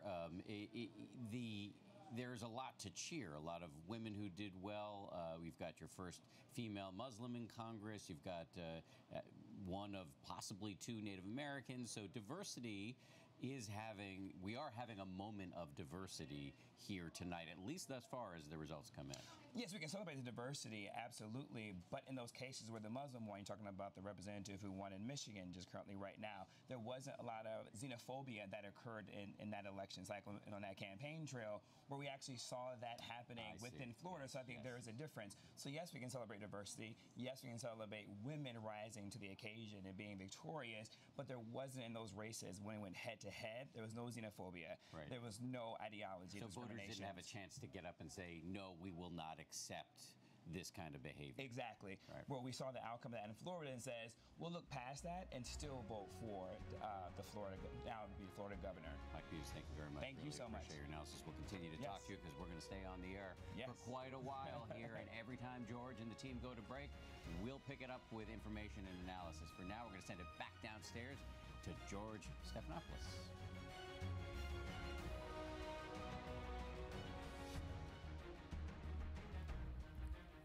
Back at ABC News headquarters here in New York, we are projected Democrats are going to take the House tonight. You see right there, they've picked up 17 seats. They are going to go beyond the 23 they need to take control of the House tonight. But Republicans will keep control of the Senate. They have already picked up 2 seats, several seats still out there. So we have a split decision tonight between the House and the Senate. President Trump has already weighed in, just weighed in on Twitter, called it a tremendous success tonight. Thank you to all. I want to bring in his counselor, Kellyanne Conway, from the White House. So we just heard what the president thinks, Kellyanne. Should I start with congratulating you on the Senate or offering condolences on the House? Neither, George, but I did just leave the president. He says hello to everyone at ABC. There's no question that his presence on the campaign trail made the difference. In fact, he went 5 for 5 in just his stops from Sunday and Monday alone. I was with him yesterday. Those 3 stops on the Monday, all 3 of the candidates he stumped for in 3 very different states, for a governorship of Ohio and also 2 Senate seats in Indiana and Missouri, both of which are pickups from the Democrats. And I think when a president in power has the Senate, it's easier to get through judicial nominations. You've seen that's one of been big mark of his success in the first 2 years in office are these judicial nominations getting through, 26 in the U.S. Circuit Courts, and of course 2 of the United States Supreme Court, and also the executive noms. The House looks like it will go Democratic, but not by the large margins that have happened in the past. We know that President Obama suffered 63 losses in the House in 2010, President Clinton 54 losses in 1994, his first midterms. And these presidents, these 2-term presidents, found a way to work with the party out of power on things that matter to the country. This president is prepared to do that, to work across the aisle. Well, that's what I wanted to ask you. That's what I wanted to ask you about. How is this going to change the way the president does business? He's now got, as you said, Democratic House, Republican Senate. Will he come forward with any new proposals that will try to appeal to both? Well, there are a number of proposals like immigration, DACA. He tried to make a deal here with the Democrats last year. That's still on the table. And certainly he just worked with Democrats in the House and the Senate for a historic bipartisan opioids and drug package. So he's proven that he will do that. Also, I think the Democrats, if they've got the majority in the House, will need to come to him and present also. So I think you can expect him meeting with them in short order, whoever they decide their leaders are. But this is also a president who intends to be very busy during the lame duck session. The nation's business goes on even in lame duck, and there are a number of issues that are very important to this president, this country, that he wants them to attend to as well. One of the things he talked about before Election Day was that he would veto any government funding bill that didn't include money for his border wall. That might be tougher in a lame duck session with Democrats coming in to take control of the House. Is the president committed to shutting down the government if he has to? What the president is committed to, George, is continuing on with border security. Border security is national security. That is an issue that likely helped a number of these candidates on the Republican side tonight, along with the booming economy, really a historic economy in our lifetimes. But also, this president has already secured $1.6 billion in funding for his wall and has made very clear that that is one component of a very large, comprehensive, complex issue called immigration. We have to do something about chain migration, he has said, the visa lottery system. Also working on DACA, something he presented to the Democrats almost a year ago, it was last January. So he's still here, he's still willing to negotiate, but we can't see immigration through a single lens. Some only talk about the Dreamers in DACA, others only talk about the border wall. This president is willing to tackle it in a more whole-of-government approach. You pointed out the president's success on the campaign trail, getting those Senate seats and some governor seats as well, and there's no question that where he campaigned, you did see that happen. Some concern among House Republican leaders that created a backlash in those suburban House districts, and that's why you lost the House, because of the president's rhetoric on things like immigration and border security. That sounds like the blame and shame game that's really misplaced here, and here's why. You know, candidates and campaigns matter, and they're not all equal. This president did what he could do in many of the Senate races, the governor's races, and a few House races. I would point your attention to Andy Barr, incumbent congressman in Kentucky 6. That was an early bellwether tonight that everyone, including ABC, was looking at, George, because, and rightfully so, because Andy was embattled. The president went there specifically to campaign for Andy Barr about 2 Saturdays ago, because it's very important for him to go and support House members, the president says, who support free markets and freedom. There was no governor's race. There was no senator's race. It was just for the House. But I see a lot of those consultants who certainly have enriched themselves through these races and perhaps lost some of the races are now going to blame the president here, and they should think about that, because candidates and campaigns matter. Were they inventive enough? Were they creative enough? Did they raise enough money? There are some candidates who lost tonight on the Republican side who distanced themselves from President Trump too. That is their right, and we respected that, but they lost anyway. because the president is not going to have the House in Republican hands anymore, one of the things we saw him just before the end of the campaign say maybe he should take a softer tone. Is that what we're going to see? Well, we always welcome that. And the president also said at the end of that sentence, George, he would like to take a softer tone, but he hasn't been able to. That it's been a rough and tumble game. He thinks that he has been treated unfairly, that sometimes people focus on personalities and not policy, or they're focused on politics and not principles. He would very much like to continue forging ahead on behalf of this country. This booming economy has to keep going. We hear from job creators, job holders, and job seekers all across the country that they're just doing better. I think in your own polling, it suggested that most Americans feel economically anyway that they're more buoyant or they're more secure. We want that to continue. Tone matters and tweets matter, but really policies are what most Americans focus on. And I think the issues today were very important. You saw a lot of star power go to marquee races like in the Georgia and Florida governor's races, for example, and those candidates came up short. That doesn't matter as much, I think, to many voters than the issues. Kellyanne Conway, thanks for your time this morning. Congratulations on the Senate. We'll look forward to talking to you tomorrow, and we'll be right back.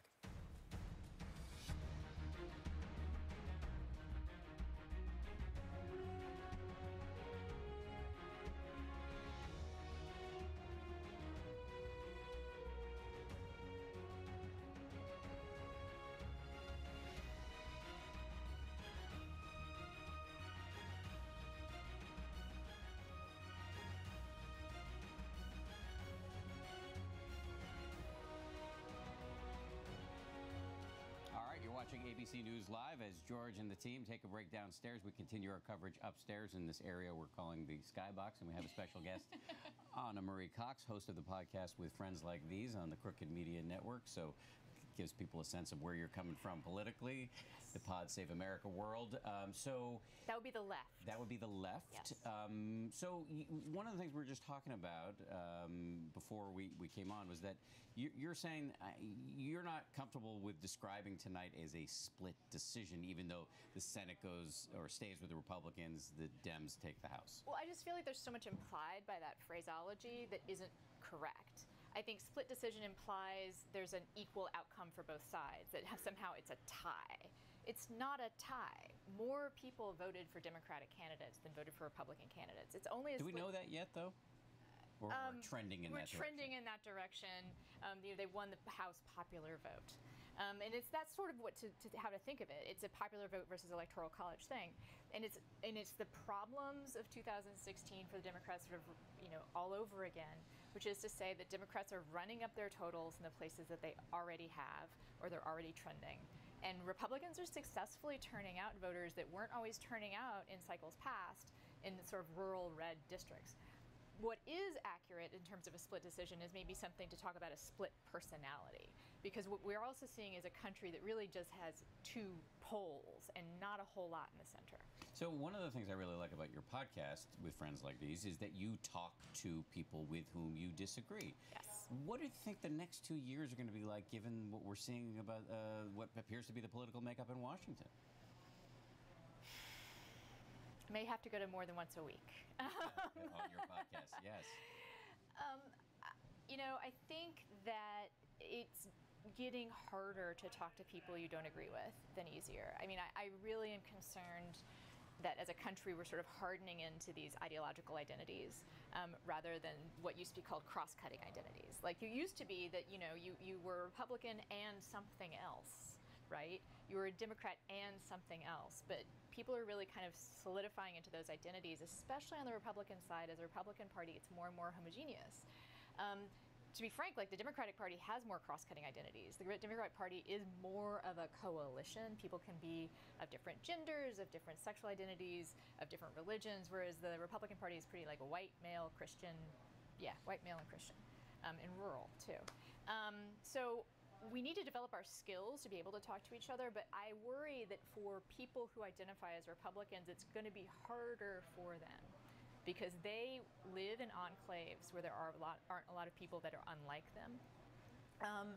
And we're not doing a very good job as a country of creating opportunities for us to talk to each other. Couldn't it also be harder, though, because of how Democrats potentially handle this big dose of power that's now going to come their way? I mean, do you have any concerns about how the Democrats are going to comport themselves with the subpoena power and the possibility of impeachment, et cetera, et cetera? Like, am I worried about like Democrat Benghazi?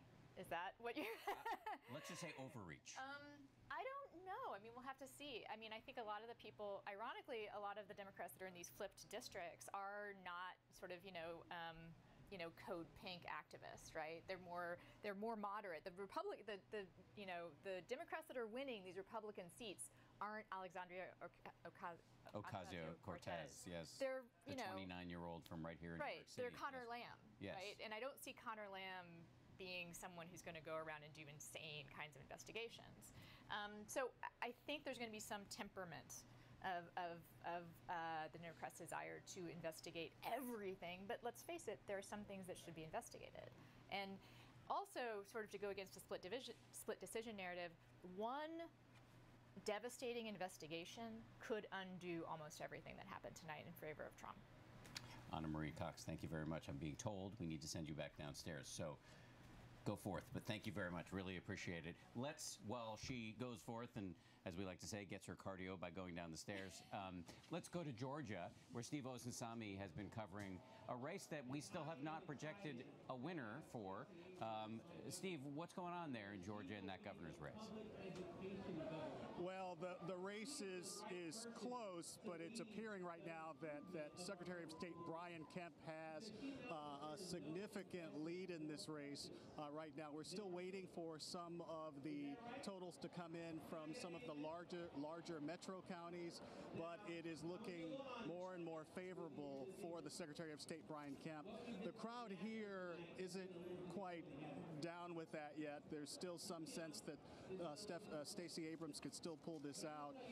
We've been sort of crunching the numbers. We were really watching closely Fulton County, which is the county I'm in right now, and DeKalb County, which are some of the largest counties in the state and also are counties that were expected to break heavily for Stacey Abrams.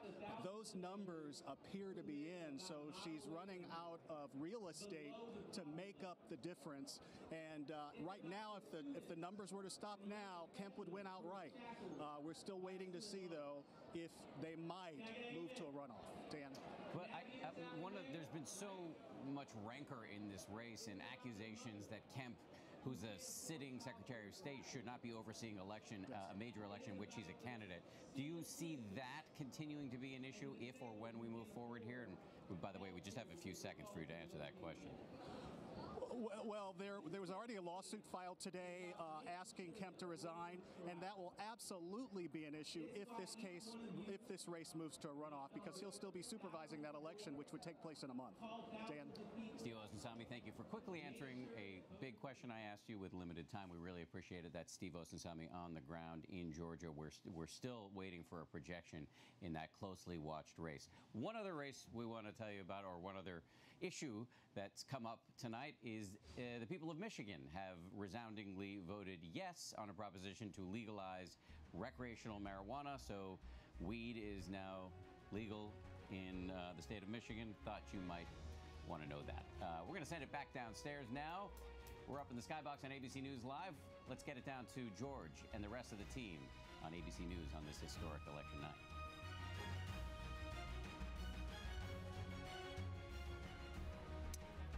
Back here, ABC News election headquarters here in New York, and there you see the results in the Senate so far tonight. Republicans have extended their majority in the Senate, picking up 2 seats, several seats still hanging out there. But on the House side, ABC News can project that the Democrats are going to take the House of Representatives. So far, they've picked up 19 seats. They need 23 to take over.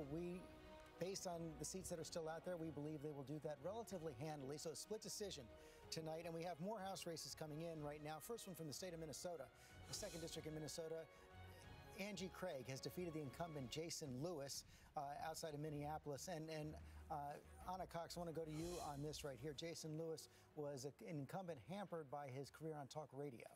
Yes, he said several things that sort of offended our Me Too sensibility. He's also said things about immigrants that tended to not sit well with the suburbs of Minneapolis, which are purplish trending towards blue these days. You know, when we talk about whether or not Trump was successful in turning the conversation to immigration and scaring people about the caravan, I think we need to remember that places that actually have large populations of refugees, which is Minnesota. Minnesota has the largest proportion of refugees in the entire country.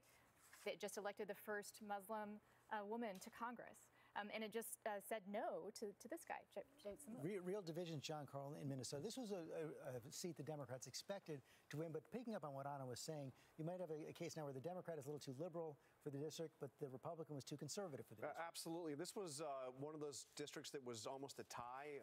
Trump won 46-45, but she is much more liberal than that district. This was also an issue, George, where guns was a big issue. We saw the pro-gun control groups spend a lot of money targeting Jason Lewis. And it worked right there. We have another result coming in from the state of New Jersey right now, the 7th District in the state of New Jersey, where Tom Malinowski, Assistant U.S. Secretary of State for Human Rights, former Assistant U.S. Secretary of State, has defeated six-term Congressman, going for the sixth-term Congressman Leonard Lance. Chris Christie was talking about that earlier. Chris, I want to come to you in a second, but first let me go to Stephanie Cutter. One of the things we're seeing here, Malinowski, is you had a lot of veterans like you of the Obama administration running for office this year. Absolutely. There was when President Obama left office, he issued a call to action for not just people that worked for him, but people across the country to rise up and serve this country. And I think you saw that. There's dozens of former Obama officials that are waiting. Tom Malinowski, not just an Obama official, but also a former Clinton official. Haley Stevens, who works so closely on the auto bailout at the Department of Treasury under President Obama. So we're going to see, there are more to come. We're halfway through the country right now.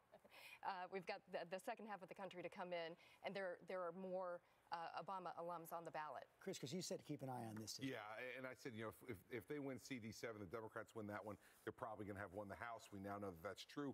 And it's a couple of points we've been making tonight, too. Leonard Lance, moderate in the old style of moderate Republicans, now gone by the wayside. Second, he probably struggled more than anybody in New Jersey to try to walk that tightrope between supporting the president and opposing the president, and it just didn't work for him. It appears that he angered some of the Trump base that was in his district that didn't turn out as well when I look at the numbers, and he didn't convince any of the people who were anti-Trump that he was really anti-Trump. Very tough for Leonard. Voted against the president's tax bill, voted against repealing Obamacare. The real question, just as Governor Christie was saying, is can a moderate survive in a swing district like this one? Malinowski is also a Rhodes Scholar, worth pointing out. Nothing wrong with that. We also have an upset in the state of Oklahoma, and this is something, this is a result in Oklahoma 5, where the two-term Congressman Republican Steve Russell has lost to Kendra Horn, a Democratic attorney. I'm going to make a confession here. This is such a surprise to us. We didn't have much information on the race. But Nate Silver, this is one of those examples of Democrats really reaching in to red territory. I mean, there have been a couple. Staten Island was the other. There was a likely Republican race where Democrats won. They won the Kansas governorship and at least one House seat there so far. So it was not great for the Democrats in the Southeast, not great in the rural West, for example. But we do show now Democrats project to gain an average about 34 seats in the House. That's where you started the night. It's where we started. It was more than a little bit of a roller coaster. But you do see, look, for once in the world, the toss-ups went in different directions. Half toss-ups go to the GOP, half to Democrats. That's why they're called toss-ups. And so you don't necessarily see these big national themes like you saw in 2016. And you also did warn us coming in the blog, in the 538 blog, that there were going to be some results tonight that just weren't on anybody's radar. With 470 races for Congress, you're going to have 10, 12, 15 upsets. I think the Oklahoma one and the Staten Island one are the biggest two so far. And there might be more still. Steve King is actually down by 5 or 6 points now in Iowa 4, and so he could lose that district as well. Another race coming in right now from the state of Virginia, where Democrat Abigail Spanberger has defeated Congressman David Brat. We talked about this earlier, Martha. Big win here for the Democrats. It really is. And this is a district that was split on Trump, although he won it by 6 points. There are rural areas who support, while the suburbs are energized against President Trump. Abigail Spanberger, a former CIA officer from 2006 to 2014. Dave Brat was seeking that third term. He has been an ally of Trump, but is trying to project a much more moderate tone. And George, you've now had the Democrats pick up 3 seats in the state of Virginia. I think this one is especially significant when you consider what the district is. This was Eric Cantor's district, and it was really crafted to be a safe district for Eric Cantor. He ended up losing the Republican primary to Bratt. Now Bratt has managed to lose this for the Republicans. Cookie, whenever you have midterm switches, there's a character to the class that comes in. You remember the class in 1974 coming out of Watergate, the class in 1982, Ronald Reagan coming in on Ronald Reagan. This one not as big as those, but it's creating a very different house. Very different house, and one that's going to have a very difficult time getting anything done because it is all over the place, but it is also very interesting in its diversity. I mean, you have never seen a house like this. For most of our lives, we just looked down from the gallery and saw a bunch of guys in gray suits, and now it's people of every imaginable ethnicity and many, many more women, and so. Yeah, I mean, it's going to be a very, very different house. One of the most diverse Congresses in the history of the country. You know, the most. And Georgia, I was looking at Oklahoma 5 because I get a chance to go around the country, and one of the responses I got, they said, yes, we knew about her, we helped, but she didn't want a national touch. There you she go. wanted to run she a did it local on her own. Yeah. And candidates do matter. I mean, that one of the themes of tonight. Absolutely. And we have this incredibly diverse House and a Trumpier Senate and the expectation that there's going to be gridlock. But I wonder, all those vets and the diversity that this House represents, you see those numbers that David referred to, 77% think we're a more divided country. But I'll bet you somewhere near that wants us to be united. Right. And I wonder if vets who come out of a tradition working across personalities can get it done. And they come out of an environment where you have to work together. Right, that's what I'm saying. I think that's something that's appealing to people. They have to. They have the team that they get, and they bring that team together in whatever way. And you've got real leaders there. You know, we've talked about veterans tonight. This is the first generation of the all-volunteer military. So those veterans going up on the Hill are all volunteer. And one of the big questions though is going to be, will they change Congress or will Congress change them? And Mary Bruce, you've got some reporting now on President Trump and Senator McConnell. Yeah, we've learned that the Republican leader Mitch McConnell has called President Trump. He's thanked him for all of the travel that he did that helped so many Republicans to give them this boost in the Senate. And they will be working together going forward. But with Democrats in control of the House, it is really hard to see how they are going to get anything done. Even though Mitch McConnell and the president may be working together, getting much done in Washington is going to be very difficult. And I know that those establishment Republicans who fought so hard to keep Donald Trump from getting the Republican nomination 2 years ago, this time around, looking at this, what I was hearing was the president is doing everything that we are asking of him with these Senate races. I was told that the White House political shop is organized, they're disciplined, they're going to the states we're telling them to go to, they're going to the races we're telling them to go to, and this president was campaigning harder in midterms than we have seen any president of my lifetime. That's Washington. A lot of changes outside Washington as well. I want to look at some governor's races now. Some calls have come in. Gretchen Whitmer in the state of Michigan has defeated Democrat. Gretchen Whitmer has defeated the Michigan Attorney General Bill Schuette. In the state of Oregon, Governor Kate Brown, seeking her first full term, will hang on. That race turned out to be a little bit tougher than she expected, but she's going to hang on and get a victory. And let's take another look now at the Georgia governor's race right now, which is getting a little bit closer as more of the raw vote comes in. Stacey Abrams, the Democrat, up against Brian Kemp, the Secretary of State. He is still above that 50%. Remember, if both candidates are under 50%, then there is a runoff. So let's go back to Steve Osunsami in Atlanta. George, can you hear me there?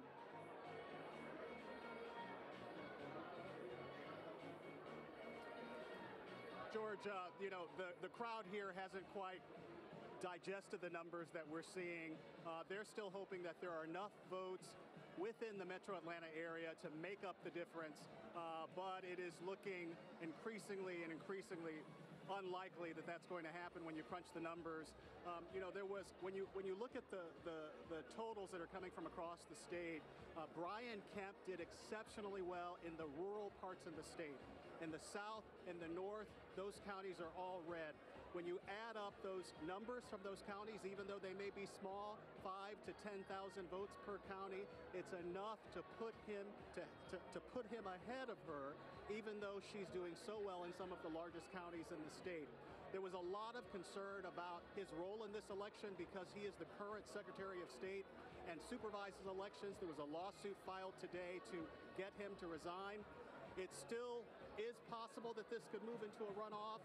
If that does happen, there will be more calls for his resignation. But right now, he has a very good lead, and a lead that within a few hours we could probably know that might be enough to seal this. Okay, Steve Osunsami, thanks. Still waiting on Georgia. I want to go back to Matthew Dowd, though, on that pickup for the Democrats in the state of Michigan, another one of your home states right there. And we are seeing Ohio. I don't have a second home. Yeah, right. I just was born there. Almost as many states as Romney. Replacing another governor who just didn't quite know how to deal with Donald Trump either on the Republican side. Yeah, I mean, and I think that obviously what happened in Flint was a huge tag, a huge black mark on the Republican administration there. But this is one of those states, as Chris and I and others have been talking about, that is a battleground state that goes forward. It's a Midwestern state. The Republicans have now won Florida, or it looks like they've won Florida. Ohio, Democrats have won, kept Pennsylvania, Michigan. And so actually, we're all converging on this. It's going to be the same place that we're going to be talking about again and again and again, where they flip, and it's going to be ultimately decide what the politics of going forward. One thing I'd like to add, George, is if you look at the total of the night, is Democrats have much to cheer and much to lament. And Republicans have much to cheer and much to lament in this. But the problem comes is anybody going to come and say, what do we do about the country? Because we were divided before tonight. We're even more divided after tonight. I want to bring that to Chris Christie because it does seem that that governors, for the most part, have had a better record of figuring out how to bridge those divides in their home states than anything Congress can do. Yeah, it's definitely true because when you're a governor, you are forced because you see your constituents every day. You're forced to produce results. And when you don't, they show up at a town hall meeting, they show up at the dry cleaners or at the deli, and they're like, what are you doing? And I think what Matt talked about with the Midwest, you're going to see Wisconsin, I think, headed to a recount. You may see Iowa headed to a recount. But what you're seeing is right now only 4 governor's races down for the Republicans. I think that also tells you something for what you said. There's practical results being delivered. And where they didn't, they lost. In Michigan, where Rick Snyder looked to have failed in Flint on water, they kicked out the Republicans. In places where they succeeded, they kept Republicans. And so it's a very interesting thing. Remember, 26 open seats. 26 open seats this time. It's a lot. The exit polls are bearing out exactly what Governor Christie has just said, in particular when it comes to the Flint water crisis. I mean, what Gretchen Whitmer did was she went after working class voters. This was a state that Trump won by 10,000 votes 2 years ago. And take a look at the exit polls. I'm just going to laser in on how they handled the Flint water crisis. And who would be better to handle towns having safe drinking water? 42% said only Gretchen Whitmer. She had some very, very basic arguments to make. She said, I'm going to handle the Flint water crisis. She said, fix the damn roads was one of her key slogans. And she won. She won handily in a state after Florida and Ohio that the Democrats sorely needed a governorship somewhere tonight. Seeing some split decisions there. We'll be right back.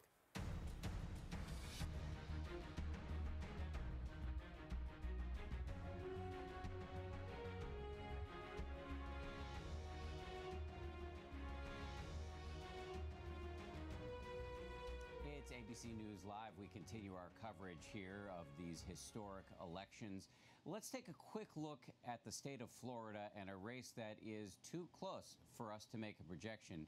The incumbent Democrat Bill Nelson running against Rick Scott, the popular sitting governor. At this point, 99% of the expected vote reporting, and it's 50-50.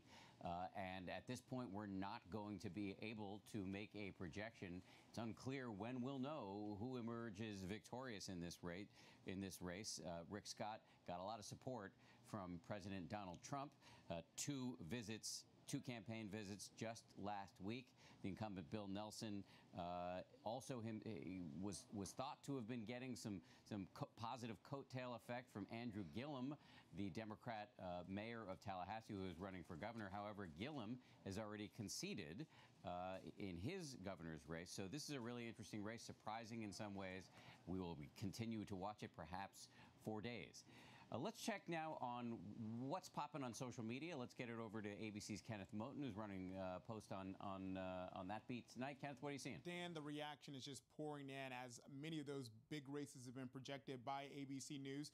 We mentioned President Trump earlier putting out his first presidential tweet post midterm election results. But now we want to show it to you. The president right there saying tremendous success tonight. Thank you all. There was actually a tweet below that actually responding to the president, trying to keep him in check and putting some perspective on it that, hey, remember, you lost the House, but you've got the Senate. Moving on now, let me just show you this one right here from Azuna, who says Andrew Gillum in Florida ran an amazing race. Sad to see him concede. Hashtag election night. Election night been trending here in America with so many tweets coming in using that hashtag and others.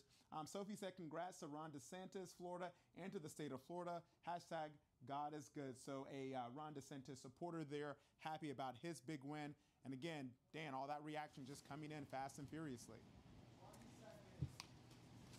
Kenneth, somebody got in my ear when you were trying to talk to me there. Can you say that again? The reaction's coming in fast and furiously. All right. Thank you. Thank you. I thought you're making some sort of joke I needed to respond to. Anyway, thank you very much. Let's get it back down to George. Kenneth, we'll talk to you coming up later in the evening. Back now to George.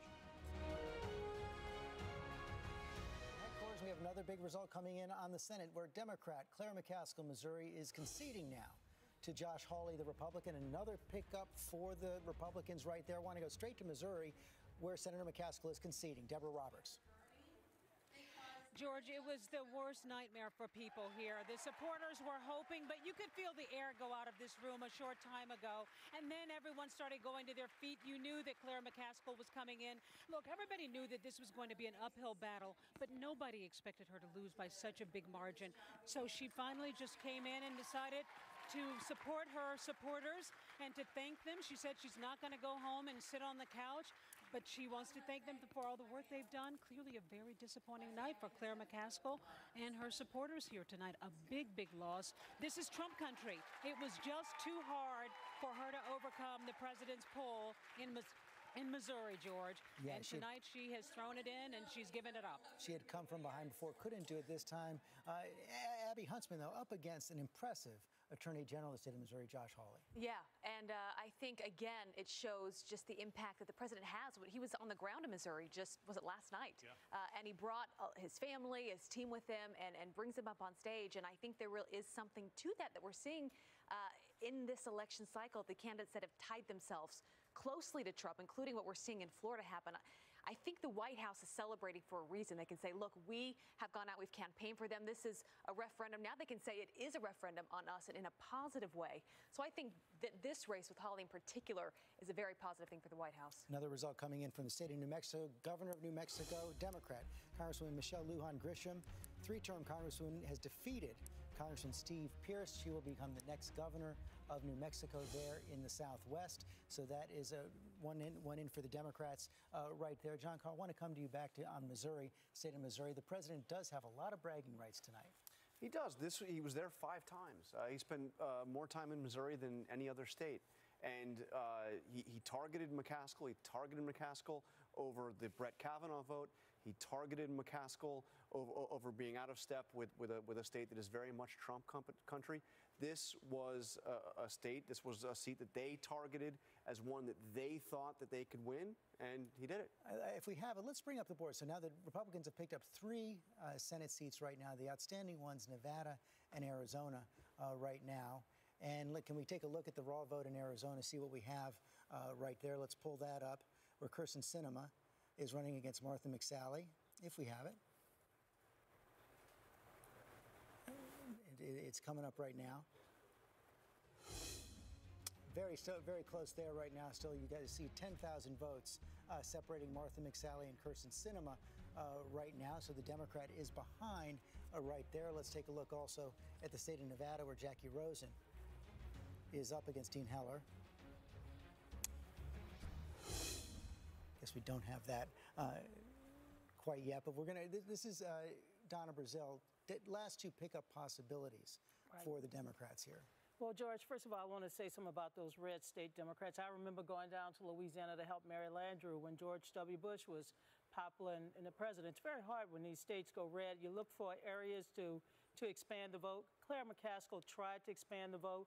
She tried to campaign in areas where Democrats once had a majority. It was a very uphill battle. I was surprised to see her lose by so much, but she's still a great lawmaker and a great public servant. You know, we heard from so many Republicans going into this race today, George, that President Trump was the politician that excited their supporters most. And we are really seeing that play out, particularly in that Missouri race. President Trump attacked McCaskill hard. He said a vote for McCaskill is a vote for Nancy Pelosi. And she ended up having to run radio ads where she said that she's not one of those crazy Democrats. So we're really, as we heard Kellyanne Conway say, President Trump's power on the campaign trail is a huge asset to not just him personally, but to every Republican that he's been tying himself to on this race. Let's go out to Nevada right now, where Amy Robach is there waiting for the votes to come in. Amy, what are you seeing? That's right, George. Well, we just had the incumbent, Dean Heller, take the stage here at the GOP election headquarters here in Las Vegas. He hadn't been seen since Friday. He's really kept this weekend low-key. He hasn't been out campaigning publicly. He was with Donald Trump Jr. on Friday, and he was thanking President Trump here on stage in addition to the vice president. But this is a very tight race, and at one point, this was one of the states that the country was looking at to see whether or not the Senate could swing in one direction, because his challenger, his opponent, Jackie Rosen, has certainly come out strong. She was campaigning hard today in Clark County, which makes up a huge part of the voting bloc here in Nevada. 3 million people here in the state, just under, more than 2 million here in Clark County in the Las Vegas area, and that's what she needs to pull off a victory tonight.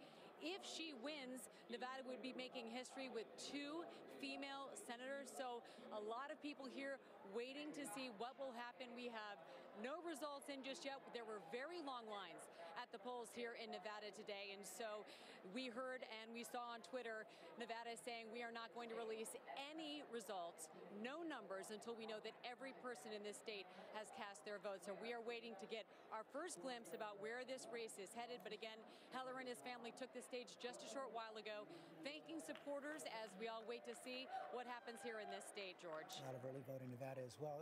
John Karl, Dean Heller, one of those late converts to President Trump.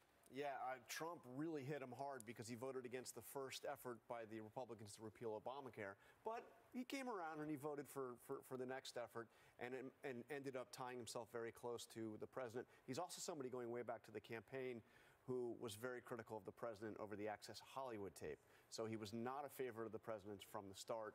But again, he had to win re-election in Nevada. He got closer to the president. Mary Bruce, one of the things you're going to see now in the Senate is a lot of new senators who owe President Trump. Yeah, it will be an interesting dynamic because it changes the way that the Senate will interact with this White House, especially as Republicans have tried to, many walk a fine line. I often go up to them in the hallway. One of the most frequently asked questions is, what do you think of the president's tweet? How are they going to respond? How are they going to interact with this president, especially if they feel that they owe him one, a big one? I want to ask you about that because you used to report a lot that you would hear Republicans who would be telling you things off the record that they wouldn't tell you on the record. Has that grumbling gone away? It has gone away a little bit, and I suspect you may see it go away even more so. So it will be interesting to see how they walk that fine line going forward. We've heard that the president has called Nancy Pelosi to congratulate, so he's going to be working with a Mitch McConnell, who he is much closer to and who owes him. But also, there is the reality here that he has to deal with a Democratic House, with Nancy Pelosi, somebody who he's had a tough relationship at times, but also a pretty warm relationship at times. And he supported Nancy Pelosi in the past. It seems like the distance passed, but it was quite a long time ago. But we'll see if they can work together. A lot more to discuss when we come back.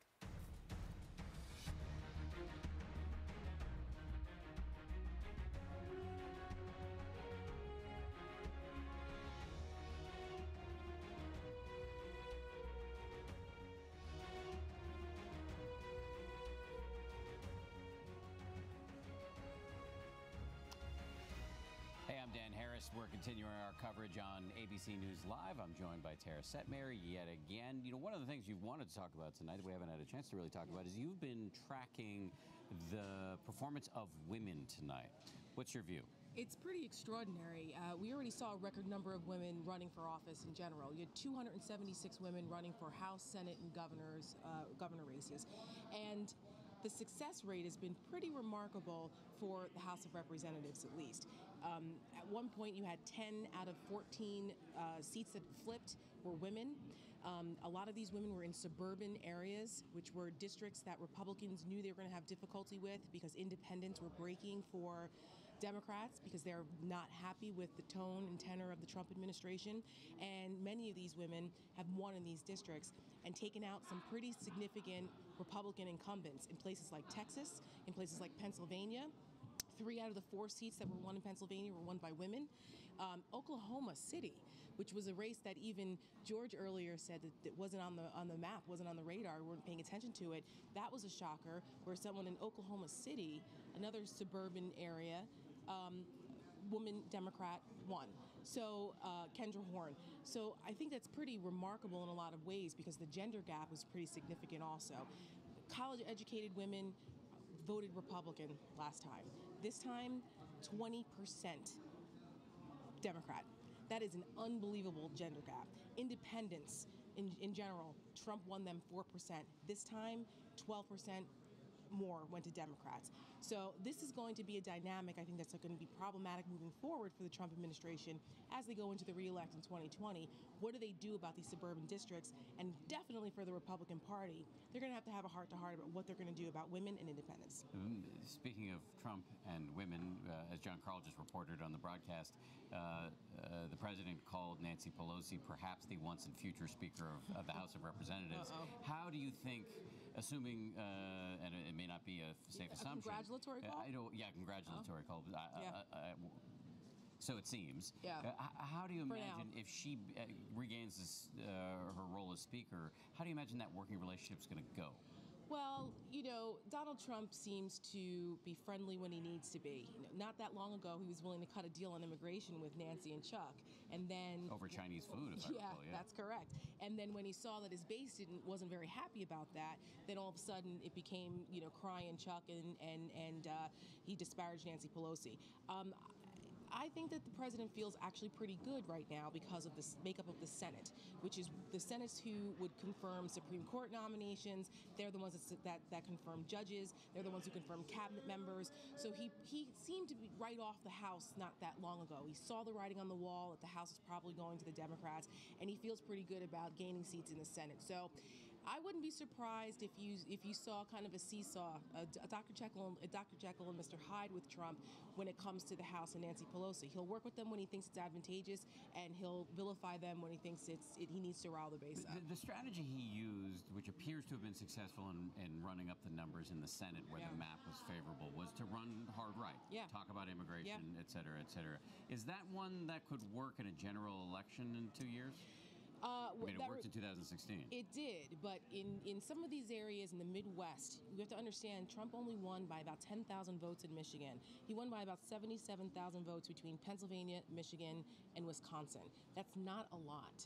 And some of those people who were Obama supporters that decided to vote for Trump may not be as happy with him the next time around, depending on what the economy looks like, depending on how the tariffs affect them. In places like Iowa that went for Trump, there are farmers who are upset about the tariff situation. It's hurting them tremendously. So those are people that could potentially not vote for him next time around. Or it could be as simple as just losing the suburban women, some of whom went for him last time. Absolutely. And it could also be the fact that Hillary Clinton did not turn out the same coalition that Barack Obama did. And if the same kind of energy that we had this midterm goes into the presidential, you may see a different race. Do you think Democrats, and we only have a few seconds here, quick answer to this, do you think Democrats would be better off nominating somebody in the Andrew Gillum mode or somebody centrist more along the Joe Biden model? I think more centrist is the lesson to be learned. Gillum was pretty far right, far left, and so was O'Rourke, and they both lost. We'll see how the primaries go for the Democrats there. Thank you very much. We're going to continue our coverage on ABC News Live for many more hours. For now, though, let's get it down to George and the rest of the team right below us.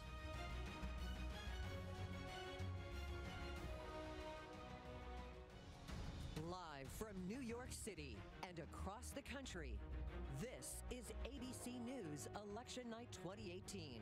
Now reporting, George Stephanopoulos. And we're back at our election headquarters here in New York City, midnight here in the East, 9 p.m. in the West. That's the House that you're looking at right there. Democrats have already picked up 21 seats. They're going to win the House. That's what we project tonight. Republicans are going to keep control of the Senate. Have already picked up 3 seats, several seats still outstanding, at least 3 big ones, and the rest we're going to get to that in a minute. But right now, want to go to Nancy Pelosi, the Democratic leader in the House. Democrats have this victory tonight. She spoke about it moments ago. Today is more than about Democrats and Republicans. It's about restoring the Constitution's checks and balances to the Trump administration. It's about stopping the GOP. Nancy Pelosi right there, Martha. Mary Bruce, let me begin with you right there. We've been talking about the call from President Trump to Nancy Pelosi. Is it guaranteed that she's going to be Speaker in the House? Because so many of these Democrats who are running did say they wouldn't support her. Does she have the kind of margin, enough cushion to guarantee she has the speakership? Well, look, right now, 8 of the new Democrats are Democrats who have said that they will not vote for Pelosi or that they believe that they need some new leadership. That is not that big of a margin. And look, Pelosi may have taken the stage tonight to chance of speaker, but she's going to have to work for this a little bit. And it is a reminder of the fact that not only have so many Democrats said that they want new leadership, but also they feel that they just need some new blood in there. But don't discount Nancy Pelosi. She is a fierce force on the Hill. She knows how to get things done, and she knows how to wrangle a diverse caucus, which will be important as they pursue all of these investigations. And Donna Brazile, even if it's close, I would imagine it's pretty difficult to displace the female Democratic leader of the House when so many women are part of this new majority. I mean, Nancy Pelosi is responsible for helping to recruit this new generation of leadership. She has raised over $130 million. She has helped to advance the Democratic cause, including health care. I know that she's going to face some challenges, but I still bet that Nancy Pelosi knows how to count the vote. Cokie Roberts, well, that's the other thing, Cokie Roberts. She is a great vote counter. She is an incredible vote counter, and she also knows how to legislate. She can put bills together and put people together who will vote for those bills. She knows how to do that. If the Democratic presidential candidates in 2020 had a vote, I don't think she'd get one, because she is going to be a liability for the Democratic Party if in the 2020 election, if she's Speaker of the House. Well, you're throwing something provocative there on the table. I don't know who wants to pick it up. Maybe Anna Cox. Pick up that one. I support Nancy Pelosi for all of the right reasons. She knows how to legislate. She knows how to count. And she knows how to go out there and pick winners. And she also, I think, knows when to step aside when it's time to step aside. But who is really popular in New Blood? Paul Ryan. Right? And he's no longer there. So I think that Nancy Pelosi is going to be just fine. And then what was the provocative thing you wanted us to talk about? No, the idea that you've solved the problem. Mary, go ahead.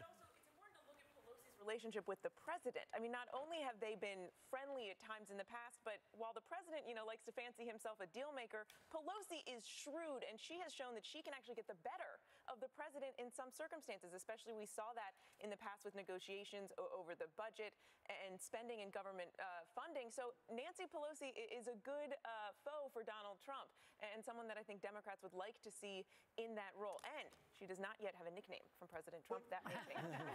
Pelosi knows this fight's coming, and she saw it coming, and she suggested not long ago that she might only serve one term as the Speaker of the House. So I could see something like that, but I would be shocked if there would be anybody that could displace Nancy Pelosi this time. It can't be someone and consider this, 16 incumbent Republicans have lost so far tonight. Not a single incumbent Democrat has lost tonight. And Pelosi was behind the recruitment of a lot of these new Democrats that won. Okay, we're 4 hours into the broadcast, 4 hours and 4 minutes into the broadcast. I think Robert Mueller's name has been mentioned exactly once tonight so far. He didn't come up in the campaign either, quiet during that entire period. But Pierre Thomas, let's go back to you, because this could break within days after this election. Mueller was quiet during the election period. What do we know about where his investigation stands right now and what he might do?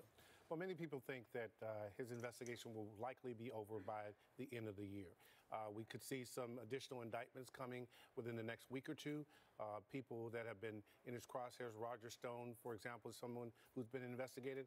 I think the most interesting thing about Bob Mueller is this. In 18 months of investigating roughly, he's not uttered a single public word, not one. He is the biggest wild card in the city of Washington. The results of his investigation will have a dramatic impact one way or the other. And I think, given the fact that the Democrats are now taking over the House, it's more likely that his report will be made public. So we will see what his results will be, and we will all be able to assess what he's found out. Chris Christie, it was, there was some 6 weeks out from the election. It looked like the president might fire Rod Rosenstein. It didn't happen until after the election. We now believe the Attorney General, Jeff Sessions, is going to go. How does the president read these election results in relation to Mueller? Does he come out of this thinking he can move him aside or not? No, I don't think it affects him as to Mueller at all. I think what it does is if we see him hold on in Arizona and Nevada and win Florida, as it looks like Scott will do, and he's at 55 senators, I think what it tells him is that he can move on from Jeff Sessions and he can pick the attorney general he wants to have and not have to worry about getting that person confirmed. And I think with 55 votes, that's pretty safe, especially as Mary was talking about before. You've substituted Marsha Blackburn for Corker, right? You've substituted perhaps Martha McSally for Jeff Flake. Those are much more reliable votes for the president than what he had even before. So the majority is almost super energized at 55 because of substitutes. The other votes might have been reliable. The voices weren't reliable. The votes were actually pretty reliable for the president. But I don't think he would have gone in, George, and especially on Attorney General, with everything else that's happened, and take a risk on somebody. He may have picked somebody that he didn't really want but could get confirmed. Now he can I think he could pick the person he wants. I do think a lot of people were looking to this election that the result of it, we might see a bloodbath in the White House starting first thing tomorrow morning in terms of staff shakeups and cabinet shakeups and departures. I don't think these results will lead to that. Certainly, there will be some. Jeff Sessions is probably at the top of that list, but a full house cleaning in terms of the West Wing staff, I don't think it's good. And the president can take some heart in what the voters were saying. Oh, absolutely. It goes back to what Mary Bruce was saying earlier in the night, and the exit polls underscore what she said, which is the Democrats are going to have to be very careful about how they navigate this going forward. You saw Nancy Pelosi come out moments ago and say, and so begins the checks and balances on Donald Trump. She came out swinging. But look at the exit polls. This is what the voters said today about Robert Mueller's investigation. He's remained silent, but the longer it lasts, look at these numbers. 42% of those polled today say they actually approve of Mueller's handling of the Russia investigation. 46% said they disapprove. The Russia investigation itself, do you support it? Is it politically motivated? More than half the voters said it was politically motivated. Only 41% believe the Russia investigation is justified anymore. And look at the breakout by party. This is not terribly surprising. Russia investigation politically motivated. Only 28% of Democrats, 82% of Republicans believe this is politically motivated. 52% say independents say this is politically motivated. You've got a lot of Americans who went to the polls today who are asking questions about this Russia investigation. They're aware that he's been silent this long, and it would appear they're expecting to hear what he has before. Yeah, the Republican Democrat split's not surprising, but John Carl, what is surprising is coming in to this election, most of the polls had shown the public had majority support of Robert Mueller and his integrity. I mean, what it shows is that the president's relentless attacks on Mueller, relentless attacks by the president and by his supporters in Congress, echoed by Fox News, frankly, have had an impact. Robert Mueller, don't forget, is a lifelong Republican. He's somebody who served as the FBI director for more than a decade, somebody who widely respected by Republicans until this moment when this Republican president relentlessly, day after day, attacked him. And not only relentless attacks on the Mueller investigation, the relentless attacks on the media. I've talked to a lot of people out there, a lot of voters who you ask them, if Robert Mueller had a startling, stunning indictment, would you believe it? And they'll say no. George, those numbers that David cited is probably one of the reasons why you may see Democrats in the House make a move to try and pass some kind of legislation to protect Robert Mueller and his investigation, which then would force Republicans in the Senate to have to go on record on this issue. And George, I don't usually make predictions, but I'll make one. Mueller won't care about his popularity, and his investigation will be what it is. Yeah. And we will know soon enough. I have some more results coming in from the state of Iowa right now. In the House, Democrat Cindy Axne has defeated the Republican David Young, seeking a third term there in Iowa's 3rd district, and in the governor's race in the state of Iowa, the Republican Governor Kim Reynolds, seeking her first full term in the governor's house, has defeated businessman Fred Hubbell. Matthew Dowd, this is one of those Midwest states now we've seen a split. Republicans holding some, Democrats getting others. Yeah, the total of the night, Democrats have picked up 4. They might pick up 5. We're waiting on a tight race in Wisconsin. This is another one of those mixed signs. As I said, Democrats have some to cheer about. This is a place that the Democrats wanted to do well in. They wanted to win Ohio. They wanted to win Iowa. They definitely wanted to win Florida. And in all those places, they failed in the course of this. I'm curious to see if anybody has any sense of humility after tonight. If anybody gets a sense from the president to the speaker, new speaker, to any member of Congress, do they come to the table? The president was by 100 million votes, was 9% by 9% margin. The country voted against him tonight, but the Senate went with him. Governor's race is with him. Does anybody say, what do we do? Well, you've already said the president's not going to do that. I don't think so. I mean, listen, he'll make deals where he thinks he can make deals that are advantageous to him. But in Isn't terms the of infrastructure deal something where Democrats and Republicans can build bridges and roads? Yeah, and I think he wants to do that. And I think that will be something he'll look towards. I think there's also the issue of sentencing reform and prison reform, which is something that he's interested in, that may also be able to bring Republicans and Democrats together. It did in my state when we did it. But one interesting note on Wisconsin, because I'm getting a lot of input from the folks in Wisconsin. Right now, with about 98% of the vote in, Governor Walker is leading by 5 votes. Not 5,000, not 500, 5 votes. So I think we're headed to a recount in Wisconsin. If I can jump in on the criminal justice reform, in Florida, there was an amazing result, which is they passed restoring